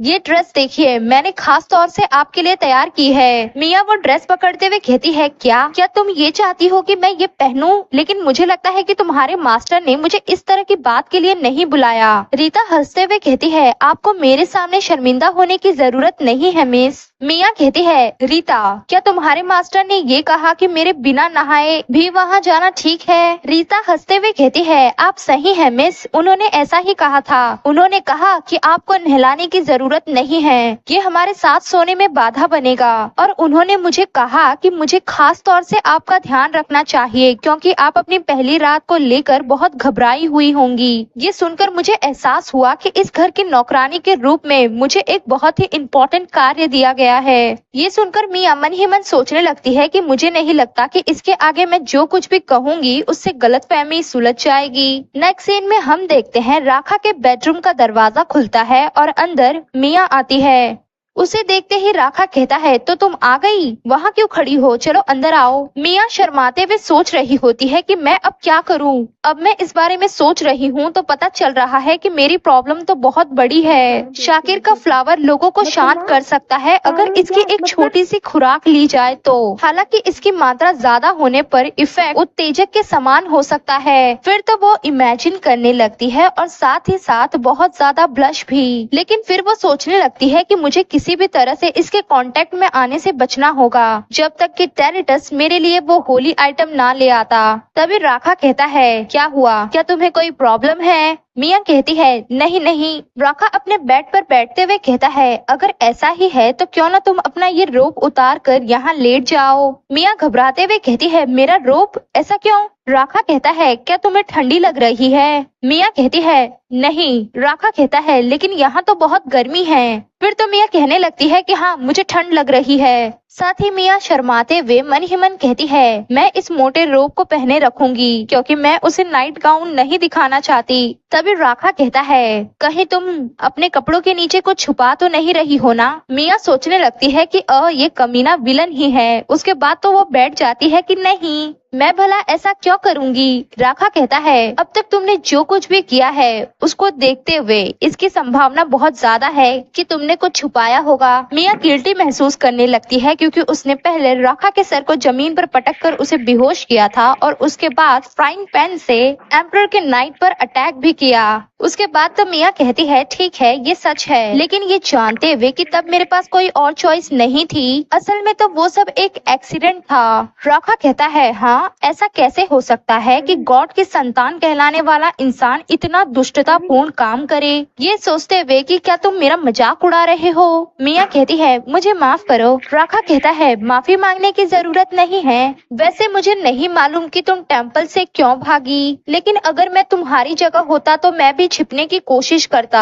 मिया सोचने लगती है कि मुझे यकीन नहीं हो रहा कि राखा मुझे समझ रहा है। शायद ये इतना बुरा भी नहीं है। तभी राखा कहता है, इस तरह से बेवकूफों की तरह चेहरा बनाने का क्या मतलब है? मिया का तो पोपट हो जाता है और वो मन ही मन कहती है, मैंने अभी जो भी इसके बारे में कहा मैं उसे वापस लेती हूँ। उसके बाद तो मिया चिल्लाने लगती है कि मैंने कभी भी बेवकूफों की तरह चेहरा नहीं बनाया। राखा हंसते हुए मिया के क्लोज आकर कहता है, अच्छा, तो अब लगता है कि तुम घबरा नहीं रही हो। मिया तो ब्लश करने लगती है और राखा अपने बेड पर लेटते हुए कहता है, किसी ऐसे इंसान के साथ सोना अनकंफर्टेबल लगता है जो कि पेड़ की तरह अकड़ गया हो। मिया कहती है, तुम्हें क्या लगता है मैं कैसा महसूस कर रही हूँ? राखा कहता है, ये तो क्लियर है कि तुम अनकंफर्टेबल होगी, तो क्या तुम्हें नहीं लगता कि हमें कंफर्टेबल हो जाना चाहिए? वैसे भी तुम्हें इसके बदले मुझसे कुछ तो मिलेगा ही, हमें एक दूसरे की जरूरत है। मिया कहती है, हाँ, ये सच है। राखा कंटिन्यू करते हुए कहता है, तो क्या अब तुम लेटना चाहोगी? मिया घबरा जाती है कि क्या सचमुच हमें आज रात एक साथ सोना होगा? मेरा मतलब है कि राखा घूरने लगता है और कहता है, अब क्या प्रॉब्लम है? मिया कहती है, क्या तुम मुझे 2 दिन और नहीं दे सकते? राखा उठकर बैठ जाता है कि क्या? मिया मन ही मन सोचने लगती है कि टेरिटस के लिए होली आइटम लाने के लिए 2 दिन का समय काफी होगा। मुझे तब तक के लिए राखा के कांटेक्ट में आने से और उसे टच करने से बचना होगा। उसके बाद तो मिया कहती है, मैं वादा करती हूँ कि अब से ठीक 2 दिन बाद से मैं तुम्हारे साथ सोऊंगी, जैसा कि कॉन्ट्रैक्ट में लिखा गया है। राखा कहता है, क्या रिक्वेस्ट कॉन्ट्रैक्ट का उल्लंघन नहीं है? मिया कहती है, मुझे पता है, लेकिन मुझे अभी तक कोई भी पेमेंट नहीं मिली है। ये सुन राखा सोचने लगता है कि कॉन्ट्रैक्ट में ये लिखा है कि अगर एम्प्लॉई कॉन्ट्रैक्ट में लिखी कंडीशन यानी कि शर्तों का पालन करने में फेल रहता है तो उसे एम्प्लॉयर को सैलरी में मिले अमाउंट का 3 गुना पे करना होगा।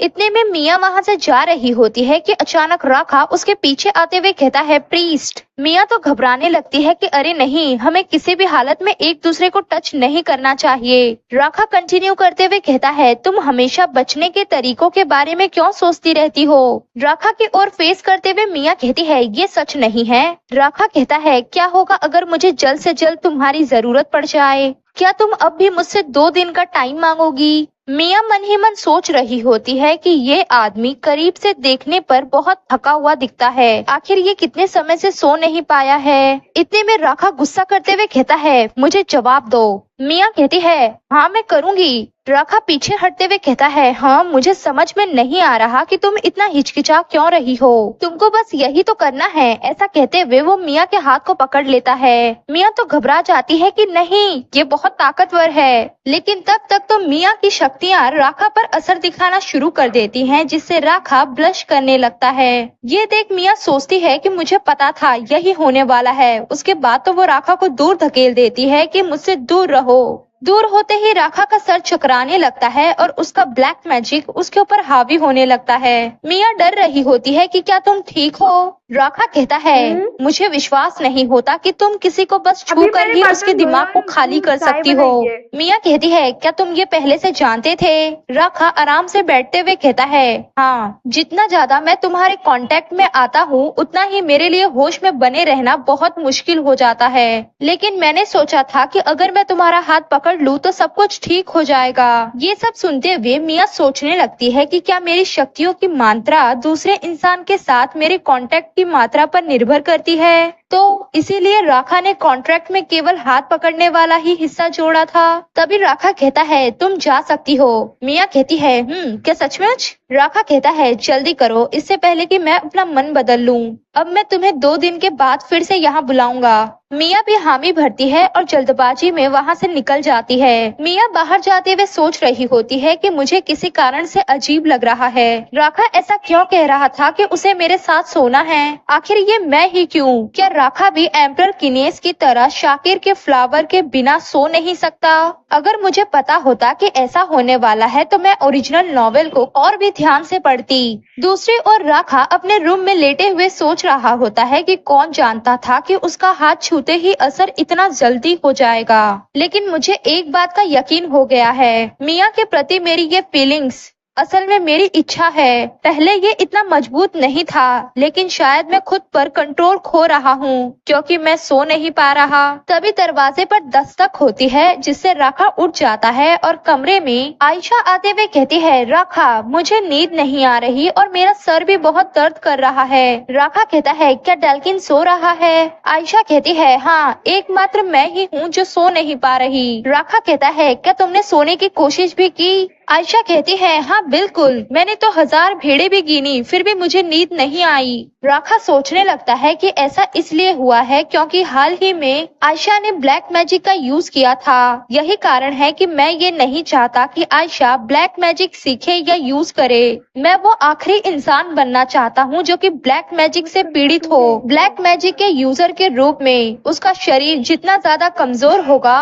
उसकी शक्तियाँ उतनी ही मजबूत होगी और वो नेचुरली और भी ज्यादा डरेगी और चिंतित हो जाएगी। उसके बाद तो राखा आयशा को समझाने लगता है कि तुम्हें जितना हो सके उतना कम ब्लैक मैजिक का यूज करना चाहिए। आयशा कहती है, ठीक है, मैं इसके बारे में सोचूंगी। राखा कहता है, तुम बहुत जिद्दी हो आयशा। राखा सोचने लगता है कि मैं नहीं चाहता था कि ये जुड़वा बच्चे किसी भी तरह से तकलीफ में पड़े, लेकिन पिछले ड्यूक और डचेस ने अपने क्रूर एजुकेशन मेथड्स का यूज किया और मैं ये सब रोक भी नहीं सका। एंटिया फैमिली के मेंबर्स को अपनी कमजोरी किसी को नहीं दिखानी चाहिए।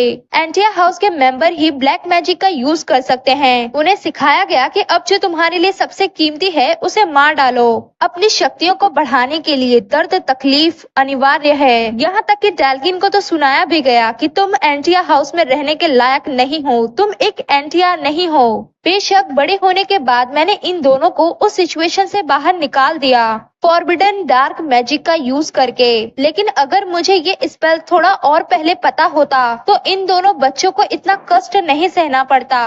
तभी राखा का ध्यान खींचते हुए आयशा कहती है, राखा, तुम इतने सीरियस क्यों लग रहे हो? क्या तुम्हें इस बात से परेशानी है कि मैं तुम्हारे जैसी हूँ? राखा कहता है, तुम कितनी जिद्दी हो, तुम्हारा कंपेयर किसी से नहीं किया जा सकता।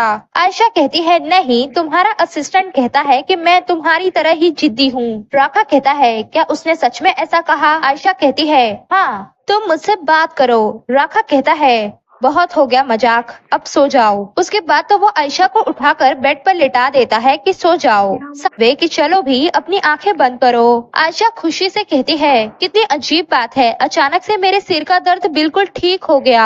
वो बिल्कुल दर्द नहीं कर रहा। उसका सर दर्द आमतौर पर सुबह तक रहता है। राखा कहता है, इससे पहले कि तुम्हारा सिर दर्द फिर से शुरू हो जाए, बेहतर ये होगा कि तुम जल्दी से सो जाओ। आयशा कहती है, जरा सोचो, आज तुम्हारे कमरे में इतनी अच्छी खुशबू क्यों आ रही है? राखा चौंक जाता है और आयशा कंटिन्यू करते हुए कहती है, मुझे ऐसा लगता है जैसे मैंने पहले ये सुगंध कहीं महसूस की है। ये मुझे शांत कर देती है। थोड़ी देर आयशा सोचने लगती है और अचानक चिल्लाते हुए कहती है, राखा, क्या तुम मीरा के साथ सोए?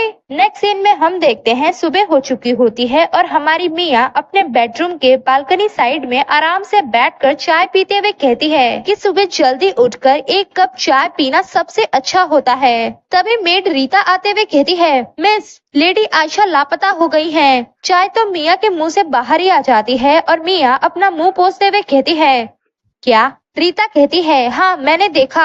मैं उनके कमरे के पास से गुजर रही थी तो मैंने देखा कि उनके कमरे का दरवाजा खुला था और वो पूरा कमरा खाली था। बेचारी मिया सोचने लगती है कि बेबी सीटर के रूप में मेरा पहला दिन ऐसा कैसे हो गया, बच्चा ही गायब हो गया। फिर तो वो पूछती है, रीता, क्या इस बारे में उसके मास्टर यानी राखा को पता है? रीता कहती है, नहीं, मैं उन्हें इस बारे में कैसे बता सकती थी? अगर उन्हें पता चल गया कि शिष्टाचार क्लास से पहले ही लेडी गायब हो गई तो वो